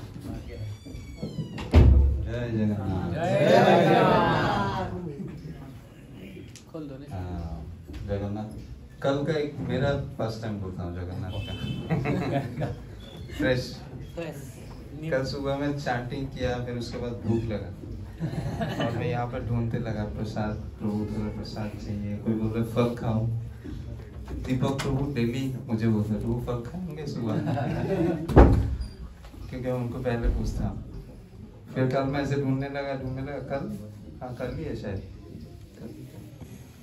तो चारों तरफ घर ऊपर गया तो कृष्ण को चैंटिंग कर, फिर नीचे आ रहा था वो प्रभु जी है ना वृंदावन में जिसका फ्लैट है, क्या नाम है उनका? नहीं प्रपद कुंज में हुरिया सुचित्र प्रभु। तो सुचित्र प्रभु अचानक मैं उनके सामने गया तो बैग निकाला, खोला, इतना बड़ा एक पैकेट जगन्नाथ प्रसाद वो खोला और मुझे एक पीस दिया वहां से जगन्नाथ। तो वैसे जगन्नाथ है कलियुग में सबसे साक्षात, उड़ीसा में बोलते हैं पंडा लोग, साक्षात भगवान जो आपके साथ डायरेक्ट कनेक्ट करेंगे कलियुग में, वो है जगन्नाथ। बहुत सारे भक्तों के ऐसे वो है, मतलब अनुभूति है, एक्सपीरियंस है। प्रभु जी बोल रहे राजापुर का एक पास टाइम से है। एक बार एक पुलिस वैन आया राजापुर में और आके एक व्यक्ति को लेके आया जिसका हाथ नहीं है, दोनों हाथ, और उसको आके भगवान के सामने खड़ा कर दिया। तो लोग पूछने लगा कि ये क्यों आया, पुलिस क्यों लेके आया उनको। तो बोल रहा है इनकी इच्छा था कि जगन्नाथ के दर्शन करें, क्योंकि पहले वो इधर ही आता था ज्यादा, लेकिन दिन में नहीं, रात में। समझ में आया? चोरी। तो जब जगन्नाथ का वॉल तैयार कर रहा था चारों तरफ, क्योंकि जगन्नाथ पहले ओपन नहीं था, कभी कोई भी आते थे वहाँ। फिर क्या हुआ, वो डेली आके ईट, क्या बोलते हैं, ब्रिक लेके जाते थे चोरी करके, डेली कभी ना कभी आके लेके जाते। तो इधर ऐसे ही दूसरी जगह भी चोरी करने के लिए गया होगा, तो वहां पे पकड़ के उनको दोनों हाथ ही काट दिए। फिर उनको महसूस हुआ कि देखो जगन्नाथ ने किया तो जगन्नाथ की कृपा मुझे चाहिए। फिर पुलिस को बोला, बहुत मेहनती करने लगा कि मुझे जहाँ भी ले जाओ, लेकिन एक बार मुझे जगन्नाथ का दर्शन करा राजापुर। तो उनको लेके आया पुलिस। तो ऐसे हाथ काट दिया जगन्नाथ का अवज्ञा किया जगन्नाथ के लिए। और गुरु महाराज एक स्टोरी बोलते हैं, गांव में जाते हैं तो गुरु महाराज गांव में देखा एक व्यक्ति उड़ीसा में कहीं पे गांव में शायद, तो बैठे थे फील्ड में और देखे एक व्यक्ति है जा रहे हैं खेत में काम करने के लिए, उनके एक पैर मोटा हो गया, हाथी जैसा, एलिफेंटाइटिस बोलते हैं, और हिंदी में हाथी पाव, बंगाल में गोद बोलते हैं, साइंटिस्ट बोलते हैं वो एक मच्छर है, क्यूलेक्स है, हाँ एनोफिलिस ऐसा कुछ है, बाइट करने से ये होता है। लेकिन उड़ीसा में विश्वास है कि जो जगन्नाथ को प्रसाद जो होते हैं अभोरा, उसको जो क्या करते हैं, उसके ऊपर लांग देते हैं, मतलब उसके ऊपर पैर डाल के जानबूझ के प्रसाद के ऊपर जो करते हैं, उसको आगे जाके ऐसा रोग होता है, पैर मोटा हो जाता है।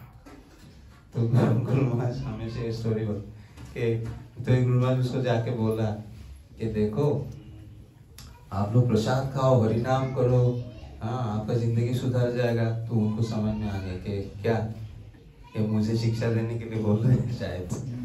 लेकिन वो बोल रहा है नहीं, मुझे पता है, मुझे गोद हुआ है, कोई प्रॉब्लम नहीं, मैं जगन्नाथ के दर्शन के लिए बहुत बार गया, हाँ लेकिन मैं मछली नहीं छोड़ूंगा। मतलब लोग इतना डल हेडेड है कि उनको पता है भौतिक दुनिया में वो कितना दुखी है, फिर भी वो भगवान की कृपा है इतना, उसको एक्सेप्ट नहीं करते। भगवान जैसे कि स्टोरी बहुत बार बोलते हैं ये स्टोरी।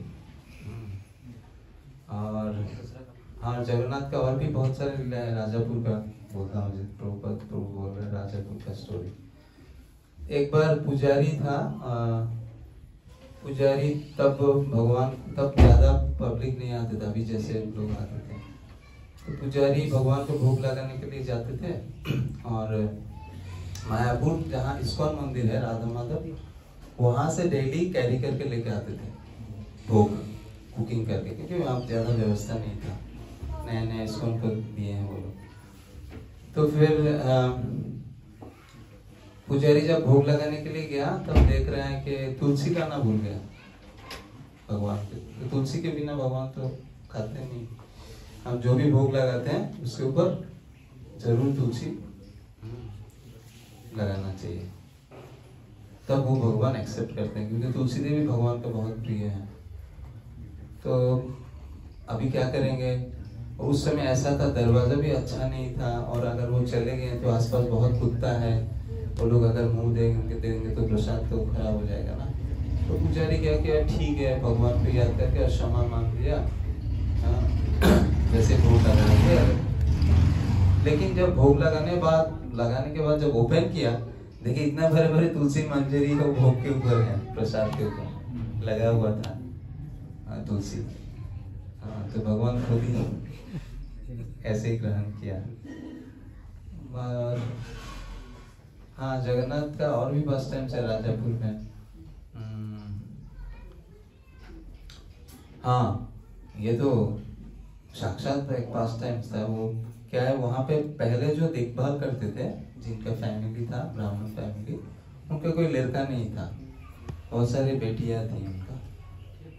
एक बार वो प्रभु जी बाहर गए और वहाँ पे कभी भी डाकू आते थे, चोरी करते थे, क्योंकि वो जगह अभी भी वैसे ही है, आसपास पूरा जंगल जैसा है, कोई ज्यादा लोग नहीं रहते, अभी कुछ फैमिली रह रहे हैं वहाँ पे।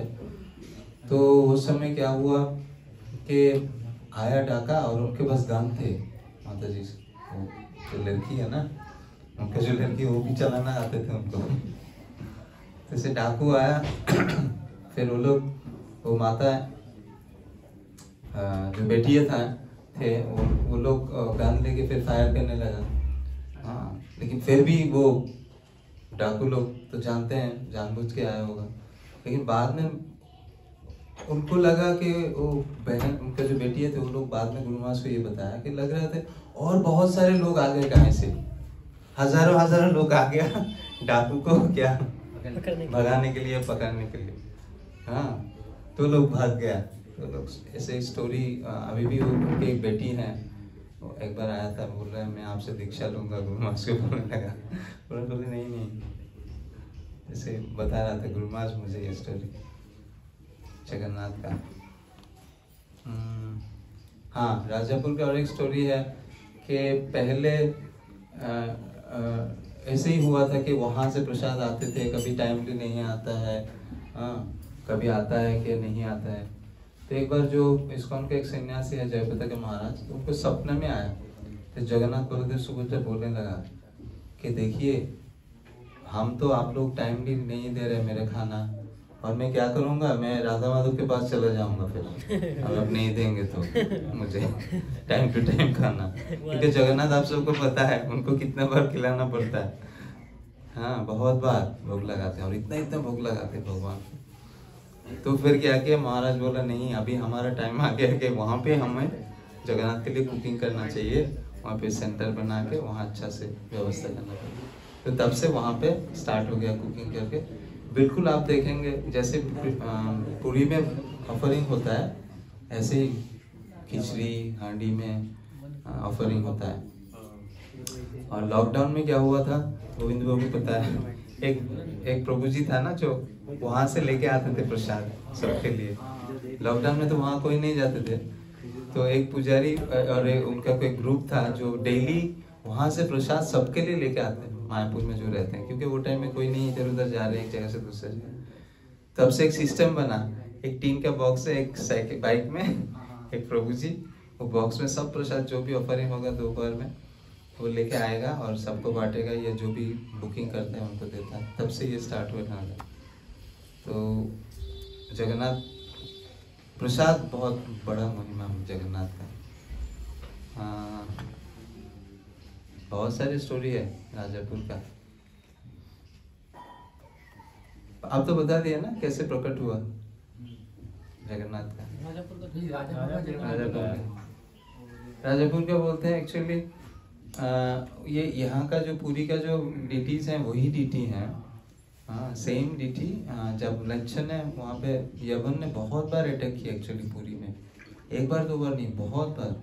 और जितना बार अटैक करते थे उतना बार डिटीज को छुपा के लेके जाते थे इधर उधर। तो एक बार ऐसे ही हुआ कि वहां से लेके आ गया वो डिटीज।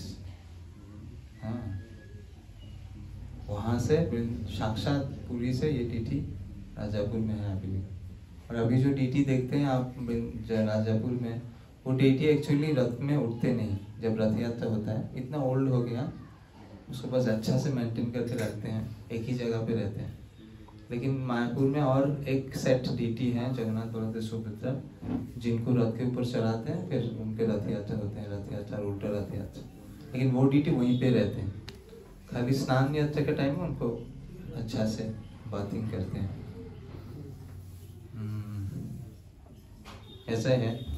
साक्षात बहुत सारे भक्त हैं, विदेशी स्पेशली रशियन, यूरोपियन, ऐसे बहुत सारे भक्त के बहुत सारे पास टाइम्स जो जननिवास पंकजांगी प्रभु अपने एक बुक है राजापुर जगन्नाथ का, उसमें बताते हैं बहुत सारे पास टाइम्स उनका स्टोरी, कि ऐसे बहुत कुछ जगन्नाथ से मांगा है और जगन्नाथ साक्षात उनको दिए हैं जो भी चाहते हैं वो।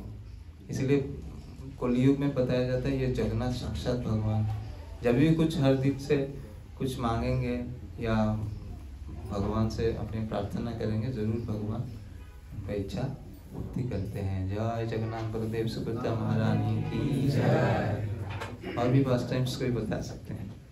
हरे कृष्ण।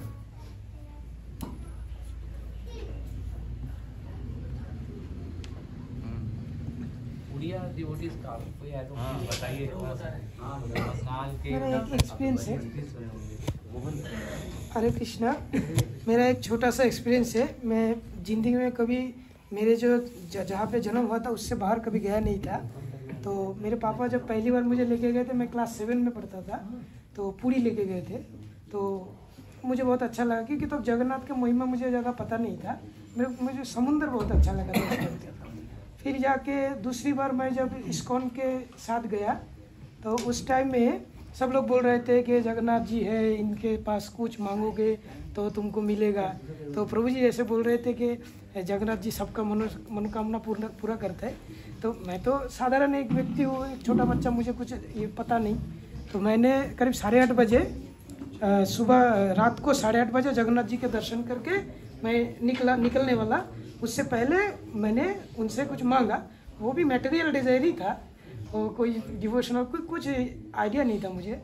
तो मैंने मांगा, ऐसे ही होता है, होता नहीं होगा, ये सब ऐसे ही बोलते होंगे, ऐसा सोच के मैंने मांगा था तो होगा कि नहीं होगा। पर जो चीज़ मांगा था वो मैं बता नहीं रहा, पर वो आसानी से मिलने वाला चीज़ है नहीं, और उसमें टाइम लगता है। दूसरे दिन सुबह मैं नींद से 8:30 बजे रात को मंदिर गया, और ग्रैंड रोड में हम लोग रुके थे, तो वहाँ पे प्रसाद लिया, फिर उधर सो गया। सुबह 6 बजे उठते ही मेरा विश पूरा हो गया। हरी बोल। तो उसके बाद से मैं जगन्नाथ जी को मतलब बहुत क्लोजली फील करता हूँ। हरे कृष्ण।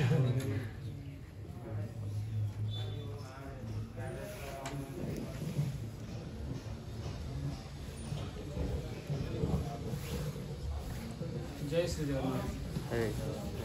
मेरा एक हेलो, 5 में लगो। हमारा उड़ीसा में जो जगन्नाथ जी हैं पुरी में, तो वहाँ पे हर जो होते हैं सेवक होते हैं कि सिंगारी सेवक हो गया या फिर जो फूल जो चढ़ाते हैं भगवान को वो सेवक हो गया।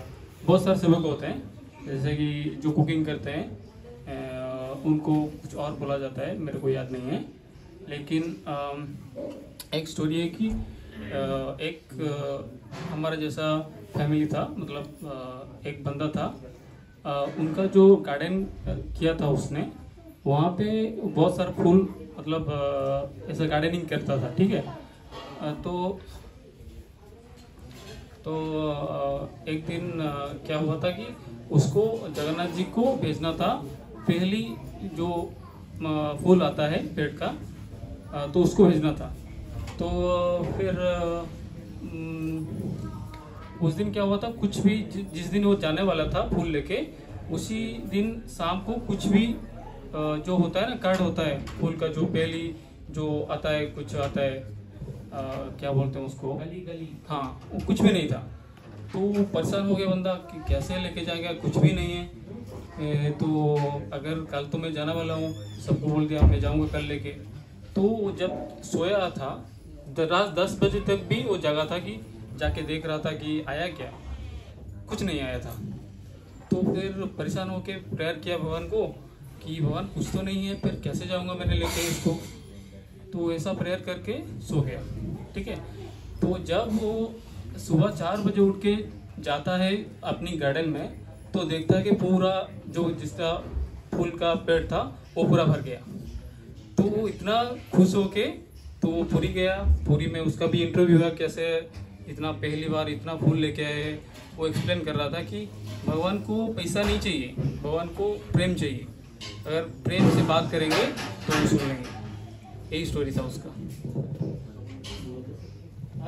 जय श्री जगन्नाथ। हरे कृष्णा, जय विवेकानंद। एक पास्ट टाइम मुझे नेम्स इतना क्लियर नहीं है, लेकिन वो पास्ट टाइम याद है, मैं भूल गया नेम्स को। एक गरीब जगन्नाथ जी का भक्त था, बहुत गरीब था, उनके पास कुछ भी नहीं है, मतलब खाने के लिए भी कुछ रहता नहीं था, फटा हुआ कपड़ा, और उनका 2 बच्चे और एक पत्नी, छोटा सा फैमिली, बहुत हम्बल है। और वो रहता उड़ीसा में रहता था, लेकिन जगन्नाथपुरी कभी जा नहीं पाया क्योंकि बहुत गरीब है, फैमिली को मेंटेन करना है, बहुत मुश्किल हुआ। तो वो बहुत रोते थे हर दिन कि जगन्नाथ जी, मैं आपको कभी एक बार भी ज़िंदगी में दर्शन नहीं किया, इसका क्या लाभ है मेरा ज़िंदगी जीते हुए, मैं एक बार भी आपको दर्शन नहीं कर पाया इतना पास में रहते हुए। तो प्रार्थना करते करते एक दिन उन्होंने डिसाइड किया कि कुछ ना कुछ व्यवस्था करके सारे फैमिली आ गए जगन्नाथपुरी। लेकिन बहुत गरीब था, उनको पैदल चलना है और रास्ते में खाने का व्यवस्था भी उतना कर नहीं पाएंगे क्योंकि बहुत गरीब है। तो किसी ना किसी तरह से जगन्नाथपुरी पहुंच गए और उस दिन रात हो गया। तो उस टाइम कुछ हो रहा था मंदिर में, तो बहुत देर हो गया और दर्शन बंद हो गया थोड़ी देर के लिए, क्योंकि अंदर देवता लोग दर्शन करने के लिए आते हैं, उस टाइम में थोड़े रोकते हैं। तो उस टाइम आया और सुबह से कुछ ने कहा, छोटे छोटे बच्चे हैं उनका, बहुत छोटे बच्चे हैं, और उनको भूख लग रही है और कुछ खाने के लिए नहीं है, और वो रो रहे, भूख लग रहा है छोटे छोटे बच्चों को, खाने के लिए कुछ भी नहीं, उनका पत्नी सभी लोग हैं। तो उन्होंने क्या किया, वो जगन्नाथ जी को अपना फ्रेंड मानते थे कि सभी का अब बंधु है, मेरा भी है, बंधु महंती, हाँ। तो हाँ, वो बंधु महंती वो भक्त का नाम। तो उन्होंने क्या किया, वो लायन गेट जो है, सिंह द्वार है, उसके सामने एक जगह पे उस दिन विश्राम किया, मतलब उधर रोके थे। तो प्रार्थना किया जगन्नाथ जी से, और बहुत भूखे थे, प्रसाद मिल जाएगा, तो अभी तो इम्पॉसिबल है, बिना पैसा देने का तो चांस ही नहीं है। तो कुछ टाइम के बाद एक ब्राह्मण आया, एक पंडा आया, और इतना बड़ा पूरा सोने का प्लेट में पूरा भगवान का सारे आइटम गर्मा गर्म आधी रात को वो लेकर आया, उनको उठाया, बोले ये भगवान जगन्नाथ जी का प्रसाद है, आप ले लो। वो पूछने से पहले कि आप कौन है, कहाँ से है, वो चला गया पंडा, लेकिन प्लेट है। उन्होंने सोचा ठीक है, अभी तो खा लेते हैं, बाद में प्लेट रिटर्न करेंगे, क्या है, किसका प्लेट है पता नहीं, लेकिन सोने का है बहुत। तो उसमें सभी लोग प्रसाद पाले और 2 के साइड में रख दिया, और वो भगवान का प्लेट था अंदर का, मंदिर का गर्भगृह से। तो फिर वो ढूंढने लगे, उनको मिला नहीं। फिर राजों को पता चला भगवान का वो जो पर्सनल यूज़ करने वाला प्लेट है वो मिल नहीं रहा, सारे इन्फॉर्मेशन पता चला, इन्वेस्टिगेशन हुआ, कुछ नहीं आ रहा था, तो ढूंढने लगे सभी लोग जगन्नाथ जी का प्लेट, या कुछ और था, कुछ और भी है, प्लेट ही था। तो जितना भी ढूंढने लगा वो सोने का प्लेट मिल नहीं रहा। राजा को पास वो न्यूज़ आया, तो राजा भी पूरा चांस लगा, मतलब कहा है, तो उनको पता चला कि एक वो सिंहदेर के उस तरफ कुछ चमक रहा था। बोले क्या है, पास में जाकर देखा, साटा का वो प्लेट था।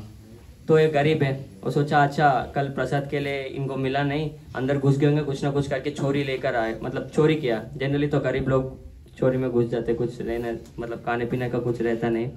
तो उनको अरेस्ट किया और कारागार में डाल दिया राजा ने वो भक्त को।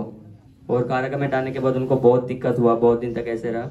फिर जगन्नाथ जी को बहुत गुस्सा आया और राजा का सपने में आकर बहुत गुस्से से जगन्नाथ जी चिल्ला रहे, तुम्हारा कितना हिम्मत है मेरा दोस्त को पकड़ के कारागार में डालने के लिए, तुम उनके बारे में क्या सोच रहे हो, वो मेरा दोस्त है, तो उनको ऐसा कारागार में डालोगे तुम कौन होते हो मेरे दोस्त को ऐसा करने वाले, पूरी में जो भी आते हैं वो मेरा जन है, तुम कौन हो, असली वाला मैं हूँ इधर का इंचार्ज, आप ऐसा कैसे, पूरा गाली देखो। मतलब भगवान जगन्नाथ जी उनको डराते पूरा कि मेरा भक्त के साथ ऐसा तूने कैसे कर दिया। फिर राजा डर जाते और क्षमा मांगने लगते और फिर जगन्नाथ जी बोलते ठीक है, मेरा भक्त को कल सम्मान पूर्वक सब कुछ सजा के ऊपर से नीचे तक पूरा गोल्ड में सजा के एक हाथी के ऊपर बैठा के, और उसको बोलते सफेद वाला श्वेत छत्री, उसका सिग्निफिकेंस है कि रॉयल्टी राजा को पकड़ता है, व्हाइट कलर अम्ब्रेला, तो लगा के पूरा प्रोसेशन करते हुए पूरा सम्मान पूर्वक मेरा मंदिर के अंदर लेकर आओ और मेरा दर्शन करो और मेरा प्रसाद खिलाओ, और हर दिन उनको प्रसाद आना चाहिए और उनको अच्छे से प्रसाद बनाओ, एक बड़ा पैलेस जैसा, और इधर ही रहेगा, पूरी से बाहर नहीं जाएगा। तो भगवान का वो आदेश है। तो वो यही है ना, और कुछ मिस किया मैंने? तो एक और है, ये है, एक और बता सकते हो? एक बूढ़ी माता जी रहते थे,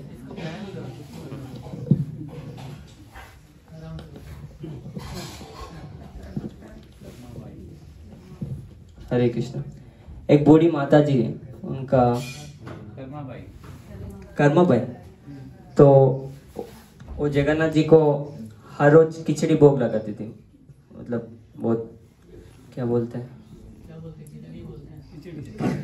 वो नहीं, उनका ब्रश जो है दातुन है, तो एक साइड से ब्रश करती थी और दूसरे साइड से खिचड़ी में हिलाना पड़ता है ना, उसको मिक्स करना है, वो गर्म है, उस टाइम कुकर नहीं है, तो वो ऐसा करती थी। तो भगवान को भोग लगाती थी। तो एक दिन पंडा लोग ने देख लिया कि वो लेकर आ रहे हैं, मंदिर के अंदर लेकर आ रहे हैं, वो स्नान भी नहीं करती थी क्योंकि टाइम पे लगाना है। तो पंडा लोग ने रोक दी, ये क्या कर रहे हैं माता जी, तो ब्रश करते हुए एक साइड से और दूसरे साइड से उसको हिला रहे और बिना स्नान किए कुछ फॉलो नहीं कर रहे, क्या है मतलब पूरा कंटेमिनेटेड है, इसको नहीं लाने देंगे। वो माता जी रो रहे, नहीं जगन्नाथ भूखे हैं, उनको खिचड़ी खिलाओ, उनको बहुत पसंद है, ये खिचड़ी तो खिलाओ। नहीं हम लेने दे देंगे, बाहर जाओ। तो उनको ऐसा करके बाहर भेज देते हैं, उनको अलाउ नहीं करते। तो दुखी हो जाती है, अरे मैं क्या करूं। तो अगले दिन वो अलाउ नहीं किया। फिर जगन्नाथ जी नहीं है उधर, वो कहीं चले गए, मंदिर में नहीं है। तो उसके बाद ऐसे ही प्रभु मंदिर में चले जाते हैं ना खिचड़ी खाने के लिए, हाँ वो उनके घर जाते थे हर रोज। तो उसके बाद जब उन्होंने ऐसा बोला है कि सब कुछ ऐसा ऐसा करना है, रूल्स है, तो जैसे वो स्नान करके पूरा रूल्स फॉलो करके खिचड़ी पकाने लगे, तब तक मुझे उतना ये याद नहीं रहा है, ये लेट हो जाता था। तो भगवान खाने के लिए उधर ही जाते थे। और तब से पांडा लोगों को मतलब एक इंस्ट्रक्शन दिया कि सपने में आके इंस्ट्रक्शन क्या बोला था मुझे इतना याद नहीं आया। उनको बोला कि क्या है, मैं अपना टाइम पे मेरा अम्मा जैसा बनाए मैं खाऊंगा, आपको क्या टेंशन। तो फिर बोला, वो आके पुजारी जो था ना, जो उनके घर में आए, तो आके बोले क्षमा कीजिएगा, आप जैसा कर रहे हैं वैसा ही करिए, भगवान लेट हो रहे हैं तो खूब डांट रहे हैं सपन में आके। तो ऐसे। और दूसरा एक पास्ट टाइम है जब Guru Maharaj recently south India में आए तब पता है, इसलिए उसका नाम भी, खिचड़ी का नाम कर्माबाई खिचड़ी।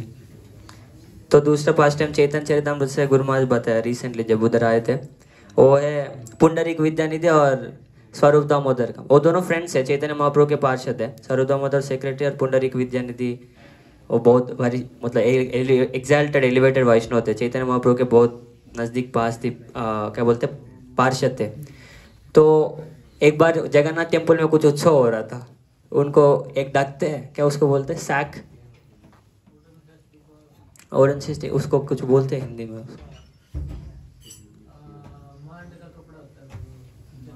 मान का कपड़ा जो भी है उसको कंटामिनेटेड माना जाता है जनरली वो। तो वो कपड़ा क्योंकि वो वार्म रखता है, जगन्नाथ जी को पहना रहे वो। तो पुंडरीक विद्यानिधि दर्शन करने के लिए गए और देखे ये क्या पहना रहे भगवान को, एक तो कंटामिनेटेड है। ये पांडा लोग कुछ जानते नहीं, हमेशा कुछ ना कुछ अपने मनमाने से करते, शास्त्रों को फॉलो नहीं करते, ये नहीं करते, पूरा उनको ब्लास्फेम कर रहे। दर्शन के लिए गए और पांडा लोगों को ब्लास्फेम कर रहे। तो सार्वभौम भट्टाचार्य ने बोले रुको रुको, ऐसा मत कहो, भगवान का सेवक है, ये जानते हैं ऐसा ही होता है, अब ब्लास्फेम मत करो, रिस्क में मत पड़ो। तो सुनता नहीं, फिर भी पूरा रास्ता ब्लास्फेम करते जाते हैं कि ये लोग पंडा लोग ऐसा ही है, ये चैतन्य चरितामृत में भी है उनके लिए, लेकिन ब्लास्फेम करते, बहुत ब्लास्फेम करते कि ये लोग, उनको कुछ पता नहीं भगवान को क्या समझते हैं, बिजनेस वो बोल के फिर घर आ गए। घर आने के बाद वो सो जाते। नेक्स्ट दिन उनको कहीं जाना था, अपॉइंटमेंट है, बोलते सार्वभौम भट्टाचार्य तुम, सार्वभौम नहीं स्वरूप दामोदर तुम कल आना। तो जैसे ही सोते तो जगन्नाथ जी उनके सपने में आता है। सपने में आने के बाद बोलते मेरा पंडा वो मेरा पर्सनल सेवक है, वो जो भी करेंगे उनका वो प्रेम से करेंगे, तुमको क्या लेना देना विषय, तुम कौन होते हो मेरा सेवा में ऐसा रोने के। तो उनको थप्पड़ मारने लगा लेफ्ट राइट पूरा। तो इतना मार रहे कि वो पुंडरीक विद्या ने पूरा मतलब चिल्ला रहे भगवान नहीं, तो फिर भी भगवान रोक नहीं रहे, लेफ्ट राइट पूरा मार मार के फिर पुंडरीक विद्या ने हाथ जोड़ के बोले भगवान मुझे क्षमा कीजिए। तो बहुत याचना करने के बाद भगवान बोले फिर से एक बार मेरा भक्तों के बारे में, ऐसा पंडा के बारे में कुछ बोला तो देखना तुम्हारा क्या हालत होगा। फिर भगवान हो गए तो तुरंत उठ गए। उठ जाने के बाद फिर बाहर से कोई ऐसा डोर नॉक कर टिक टिक टिक, स्वरूप दामोदर आ गया। बोले बाहर से चिल्ला रहे पुंडरीक विद्यानिधि बाहर आओ, हमको दर्शन के लिए जाना है, कितना टाइम लगाओगे। बोले हाँ अभी आ रहा हो। तो फिर तैयार होके आ गया। तो फिर डोर खोला, उनको देखा, उनका जो इतना पम्पकिन जैसा हो गया, बहुत बड़ा इतना लाल। तो बोले ये क्या हो गया आपको, आपका पूरा चेहरा बदल गया, कुछ हुआ लगता है। तो बोले, तो शर्माते हुए बोले, तो हेजिटेट करते हुए, हाँ कुछ हुआ है। क्या हुआ? कल मैंने ऐसा किया था, भगवान सपने में आकर मुझे अच्छे से फीस्ट खिलाया और मुझे मेरा वो हो गया, पूरा फूल गया। भगवान ने बहुत अच्छे से मुझे धुलाई किया कल रात को। फिर कभी मैं ऐसा ऑफेंड नहीं करूँगा, इनको भक्तों का ऑफेंड किया इसलिए मुझे ऐसा किया। ये तो हिस्ट्री में सब कुछ है पास्ट टाइम्स, लेकिन एक मेरा पर्सनल इंसिडेंट जो मेरा लाइफ में हुआ है। साधु संघ इस बार जब पुरी में हुआ था, एक लड़का, मैं ही था। तो मैंने क्या किया, जनरली वो महोदधि जो होता है वो चैतन्य महाप्रभु ने उधर स्नान किया, सारे वैष्णव का स्नान कर, तो तीर्थ स्थल है, बहुत पवित्र है, सारे तीर्थ उसी में, महाप्रभु उसमें स्नान करते थे। उसको सम्मान पूर्वक जाके प्रणाम करके डुबकी मार के आ जाना चाहिए, कुछ खेलना बीच जैसा नहीं है। तो मेरा तो आदत नहीं है, तो मैं सोचा ठीक है थोड़ी देर के लिए एंजॉय करते हैं। कोई उस दिन किसी को पता नहीं, 2-3 लोगों को लेकर गया, ये यूरो प्रभु भी था और कोई मेरा फ्रेंड था। तो लेकर गया, तो हम नहाने के लिए जा रहे थे, तो बहुत नहाया, उसके बाद खेला, तो पूरा एंजॉयमेंट मूड में, सम्मान के मूड में उसमें नहीं था। तो ऐसा खेलते खेलते मैं भूल गया कि अंदर अंदर जा रहा हूँ, वो दिखाई नहीं देता कि लहर है। तो एक जगह पे कैसा है, जनरली ऐसा ऐसा ऐसा जाके अंदर जाता है समुद्र, एक जगह पे ऐसा और ऐसा है सीधा नीचे, बहुत डेंजरस है। और जैसे ही उधर लहर आएंगे ऐसे ऐसे घूम के फिर से ऐसे जाएंगे, क्योंकि मतलब डीप है उधर, आगे तक नहीं जाएंगे, पता नहीं चलता है। तो मैं ऐसे जा रहा था, फिर एक लहर आया, मैं सोचा लहर के साथ खेलूंगा, थोड़ा पीछे चला गया और मेरा पाँव टच नहीं हो रहा, नीचे बालू नहीं है, नीचे स्लिप, मैं टच करने के लिए कोशिश करो, स्लिप हो रहा है। और फिर पीछे पीछे जा रहा हूँ और लहर आते रह रहे हैं, मतलब मुझे पूरा, मैं पलटी मारता रहा, पूरा पानी अंदर जा रहा है, समुद्र का पानी। फिर थोड़ा बहुत खींचने के लिए कोशिश करो, फिर भी कुछ हो नहीं रहा, सांस नहीं आ रहा है। तो फिर पूरा सुनाई देना बंद हो गया। तो जब मेरा सिचुएशन को मैं चेक करने लगा तो मैं बहुत दूर था, मान लो ये जो वॉल है, वो वॉल के पास बालू है, वो किनारा नहीं, किनारा और भी आगे, वॉल के पास जो बालू है, जो पैर रख के थोड़ा आगे जा सकते हैं, मैं इधर हूँ। अब सोचो कितना दूर है। मैं कितना भी कोशिश करूँगा लहर के खिलाफ असंभव है, कुछ होगा नहीं। तो मैं बहुत कोशिश किया, फिर पूरा शरीर थक गया, मैं बस हाथ पूरा ऐसा ऐसा कर रहे, पूरा मेरा पूरा सुनाई देना बंद हो गया, कुछ सुनाई दे रहा है, बस देख पा रहा हूँ दूर से कोई लोग चिल्ला रहे पीछे आ, इधर आ जाओ इधर आ जाओ। लाइफ गार्ड्स भी नहीं, कोई भी नहीं है, तो मैं किसी को पुकार भी नहीं सकता। और लहर बढ़ मतलब थोड़ा आफ्टरनून थोड़ा ऐसा होता है तो बहुत बड़ा बड़ा आता है, जब ऑलमोस्ट इवनिंग के उस बीच में बहुत हवा आता है ना, तो ऐसा रहे तो कुछ सुनाई भी नहीं दे रहा, तो बहुत डर लग रहा है। तो लाइफ गार्ड्स भी नहीं है, सभी लोग जो तैर रहे थे वो बाहर चले गए वो देख के, क्योंकि लहर बढ़ रहा है। कोई भी रहता तो हाथ पकड़ के कुछ खींच लेता, कुछ कर लेता, कोई भी नहीं है। तो वो लोग देख रहे, कुछ लोग वीडियो बनाने लगे उधर से कि अभी डूबने वाला है, वायरल होगा वीडियो। तो मुझे बहुत डर लग रहा है, तो मैं सोचा कि बस अभी क्या हो गया, मर गया। उस दिन गुरु महाराज का दर्शन भी नहीं किया। साधु संघ का फर्स्ट डे था, गुरु महाराज आने वाले, शाम को आकर बहुत जबरदस्त कीर्तन किया ना साधु संघ में, उस दोपहर को हुआ था। तो बस अभी मरने वाला, पूरा शरीर थक गया, कुछ कर नहीं पा रहा, पूरा ब्लॉक हो गया, तो मतलब सांस नहीं आ रहा था। तो मेरा अस्थमा भी है, ज़्यादा वो नहीं कर सकता मैं। तो मैं सोचा भगवान जगन्नाथ जी को याद कर रहा था, मतलब एक थॉट आ रहा था कि मरने के समय में सब कुछ ब्लैंक हो जाता है, मेरा भी ब्लैंक हो गया, अभी क्या करूँ, अभी मर जा रहा हूँ। उस टाइम में मेरा परिवार कुछ भी मतलब वो कुछ मैटर ही नहीं करता, मरने के टाइम में हम इधर क्या क्या कर रहे, बस भगवान के प्रति जो वो थॉट प्रोसेस है, भक्ति है, वही है। मुझे उस टाइम में वो लगा कि ये सब कुछ बेकार है, जो भी दिखाने के लिए सब कुछ करते, कुछ नहीं है। बहुत कुछ लोग फेमस होने के लिए, कुछ वो करने के लिए, चाहे जितना भी आप फेमस हो, उस टाइम में बचाने के लिए कोई नहीं है। अगर फेमस बंदा डूब रहे चले, वो कुछ नहीं करेंगे। तो मैं से डूब रहा था, मुझे एक ही थॉट आ रहा था कि ये भगवान जगन्नाथ को भी उतना से याद नहीं किया, थोड़ा इम्पर्सनल ऐसा हो गया है। मैं याद किया कि मुझे इतना थॉट आ रहा है कि बस अभी थोड़ा देर में मैं मरने वाला हूँ समुद्र में डूब के। ये समुद्र कोई ऑर्डिनरी नहीं है, महोदधि है, जगन्नाथपुरी में मैं मरने वाला हूँ, ये थॉट है। भगवान को प्रे भी नहीं किया, लेकिन जब ऑलमोस्ट डूब रहा था तब मुझे एक थॉट है कि काश एक और चांस मिल जाता। मैं प्रे भी नहीं किया कि एक और चांस दिला दो। मुझे पता है कि मैं एंजॉयमेंट मूड से आया, ये मेरा ही गलती है, लेकिन मेरा थोड़ा होप है कि काश एक और चांस मिलता। ऐसा तो नहीं होगा, गुरु महाराज है इधर, ये थोड़ा थोड़ा थॉट आ रहा था। फिर वो लोग और जोर से चिल्लाने लगे जब ऐसा बोलने लगा। मैं सोचा कुछ लाइफ गार्ड, कुछ सेफ गार्ड, तो ऐसा ऐसा कर रहा था, तो ऐसे देखा, बोले पीछे देखो पीछे देखो। मैं सोचा कोई बोट में, पीछे देखो तो ऑलमोस्ट 10 मीटर का ऊपर का बहुत सुनामी जैसा आ रहा था, बहुत बड़ा वेव। मैं जिंदगी में इतना बड़ा वेव कभी नहीं देखा, उतना बड़ा आ रहा है, बहुत दूर से मैं देख पा रहा हूँ। अगर वो मेरे ऊपर गिर गया तो ऑलमोस्ट मैं चले जाऊंगा, तब तो सांस तो इम्पॉसिबल है मेरे लिए लेना। तो मैं सोच रहा हूँ, तो वो आ गया, मैं हार मान गया कि बस अभी प्रभु आपके हाथ में, मैं कुछ नहीं कर सकता। तो वेव ने क्या किया, मेरे ऊपर से नहीं गया, उसको ऐसा उठाया मुझे, वेव को। वेव पहले वेव ऐसे ही ऊपर से नहीं जाता, थोड़ा उठाता है ना सर्फिंग करते, तो ऐसा उठाया, वो इतना ऊपर उठाया कि जो वो रोड रहता है ना बीच का, चैतन्य महाप्रभु का एक स्टैचू ऐसा भागते हुए स्वर्ग दर के इससे वो दिखाने लगा। इतना ऊपर का वेव है, वो दिख रहा है रोड मेरे से अच्छे से। फिर बहुत आगे चला गया, और फिर उधर के लोग बोले हाँ और आगे आओ और आगे आओ। और जैसे मैं आगे जाने लगा, फिर दूसरा डर है कि जब इतना बड़ा वेव आगे गया, वो तो पीछे भी आएगा, इतना ही फोर्स से खींचेगा, तो वो पीछे आ रहा है बहुत फोर्स से।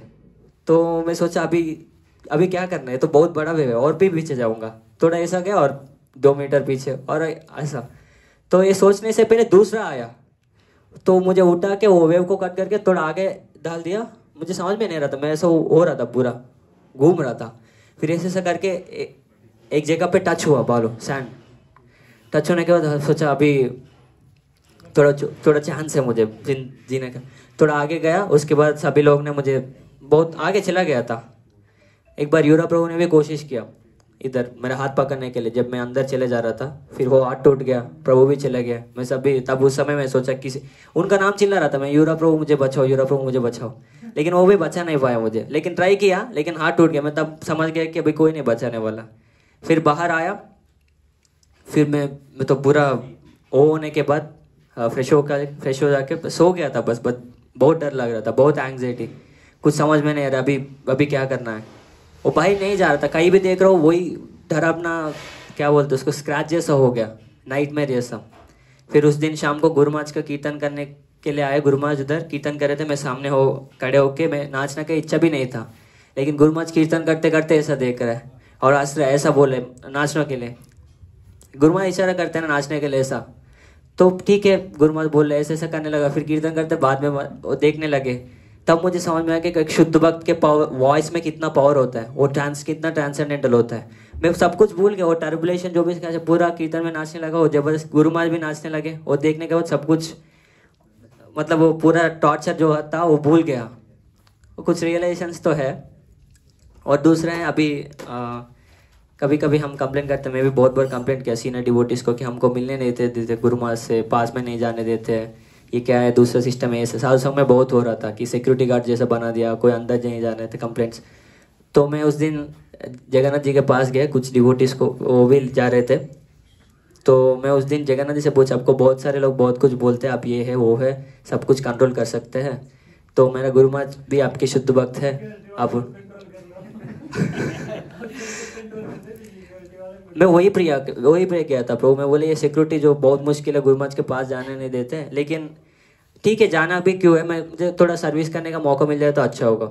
मेरा इतना हाई एक्सपेक्टेशन था कि वो व्यास पूजा के दिन मैं प्रे कर रहा हूँ मैं जाके, वो तो देखना भी मुश्किल होता था क्योंकि व्यास पूजा के दिन बहुत सारे लोग वो। तो उस दिन प्रे करके मैं आया बिना मेरा इच्छा मतलब I don't know that I will go there. किसी ने मुझे पकड़ के ले गया, किशोर प्रभु बोले थोड़ा बैग्स देना है, तो जैसे बैग्स लेके प्रसादम का उधर रखा तो सारे सन्यासी सभी लोग उधर बैठे, तो गुरु महाराज देख रहे। तो मैंने किसी ने मेरा हाथ, मैंने पूछा नहीं, किसी ने मेरा वो क्या बोलते उसको, गोवा पकड़ा दिया मेरे हाथ में, इतना बड़ा पतीला में, बोले वो सर्व करो। जैसे ही किसने पकड़ा, गुरु महाराज के साइड में पूरा सीनियर डिवोटीज है, बांग्लादेश डिवोटीज बंगाल से, तो गुरु महाराज उनको हटाए और मुझे बोला इधर आओ। मैं सोचा गुरु महाराज लेंगे, तो गुरु महाराज बोले क्या है, गो है, गुरु महाराज लेंगे, बोले पहले उनको दो। और गुरु महाराज लगभग 10 मिनट तक बात करते रहे उस दिन। प्रसाद बार बार देख रहे, उधर बुलाओ, अभी कौन सा आइटम है, ये है। तो मुझे पता है कि वो क्यों हो रहा है, मेरे तो क्वालिफिकेशन ही, लेकिन मैं जगन्नाथ जी के पास जाकर मैं सच मतलब इस बार तो ऐसा बोला कि मैं जानता हूँ आप कर सकते, क्यों नहीं कर रहे, एक बार प्लीज़। तो सच में अच्छे से प्रे किया। फिर जगन्नाथ जी ने तुरंत, मैं बहुत सारे डेटीज के पास प्रे करते, लेकिन जो जगन्नाथ जी के सामने करते हैं उनको सच में दारू ब्रह्मा इसलिए बोल रहे, वो ऐसा ही नहीं बोल रहे, वो सच है, साक्षात खड़े है, इधर भी है, इसर में भी हुआ है, गुरदासपुर, बहुत कुछ। उनके सामने जब जाकर प्रे करते हो तुरंत उसी मोमेंट होता है, जैसे प्रभु ने बताया, नेक्स्ट डे मॉर्निंग। तो सर्विस किया, गुरु महाराज को भी सर्विस करने के लिए मौका मिला। उसके बाद वैसा बहुत कुछ हुआ, मैं ज़्यादा टाइम नहीं लूँगा, लेकिन ये एक बात तो है कि जगन्नाथ सबसे मर्सीफुल जो उनको फॉर्म है, वो उनका इनकारनेशन, वो सबसे मर्सीफुल वो है, आसान से रेसिप्रोकेट करते हैं जल्दी। और उसके बाद से जब आपको थोड़ा बहुत ये होने के बाद आपको जो भी गोल वाला देखेंगे उन्हीं का याद होगा। जो टायर है ओयो का, जो बाहर होटल का होता है वो भी आके भी जगन्नाथ जी का जैसे वो ऐसा हो जाता है, अटैचमेंट हो जाता है। तो ये है, वो कुछ गलत कहा तो क्षमा कीजिए, ज़्यादा टाइम लगा। हरे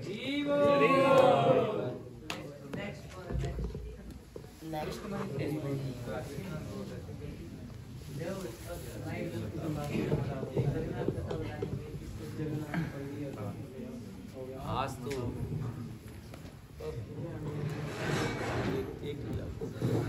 हरे कृष्ण ओम ज्ञान से मिला।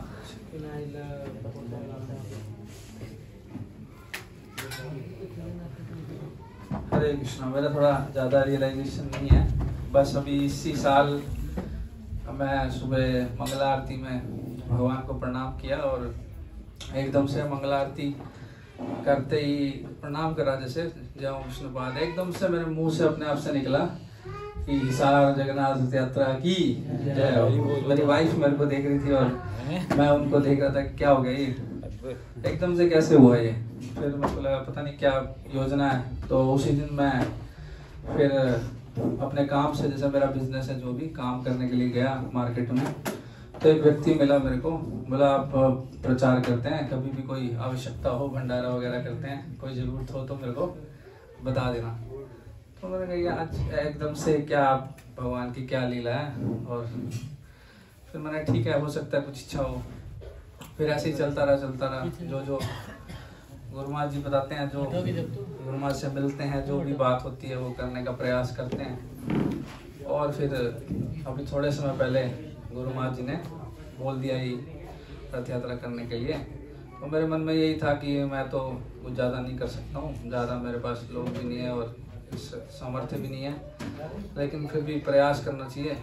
जो गुरु महाराज बताते हैं कि हमको कुछ न कुछ तो हर आदमी कुछ न कुछ कर सकता है, तो मेरे को लगा गुरु महाराज को मैं क्या समर्पित कर सकता हूँ, क्या सेवा कर सकता हूँ। मेरा यही है, थोड़ा सा लोगों के पास जाना, थोड़ा सा प्रोग्राम ऑर्गेनाइज करना, यही मेरा गुण कर्म है। तो मैं गुरु महाराज से प्रार्थना किया, तो मैं सोचा गुरु महाराज से जाके मन की इच्छा, तो गुरु महाराज बोलते हैं कि सर्विस तो ऐसा नहीं है कि मन में आया और कर दो, हमको गुरु से कंफर्म करना चाहिए। तो मैं प्रार्थना करते हुए चंडीगढ़ में गुरु महाराज से मिलने के लिए गए थे। तो वहाँ गुरु महाराज से मेरा था कि मैं पूछूंगा गुरु महाराज से, अकेले समय मिलेगा कि क्या करना चाहिए, गुरु महाराज से ऐसे इंस्पिरेशन आ रहा है। तो फिर गुरु महाराज वहाँ पे बोल दिए सबके सामने ही कि तीर्थ यात्रा करो, मैं आऊँगा। यही मेरा रियलाइजेशन है कि जो भी हम अगर अच्छे से गुरु महाराज बोलते हैं कि जब करना चाहिए उत्साहपूर्वक भगवान से प्रार्थना करना चाहिए, और भगवान जो है हमको हृदय में भी गाइड करते हैं, और फिर हमें गुरु जी से कंफर्म करना चाहिए, और अगर वो बोले तो करने का प्रयास करना चाहिए। हमारी इतनी सामर्थ्य भी नहीं है, शक्ति भी नहीं है, लेकिन गुरु महाराज अपना माध्यम बना लेते हैं, इंस्ट्रूमेंट बना लेते हैं, इच्छा उनकी है और कार्य हो जाता है। हरे कृष्णा। जय श्री प्रभुपाद की जय, श्री सुबह स्वामी गुरु महाराज की जय, उपस्थित सभी भक्तों की जय। गौर प्रेमानंदे हरे।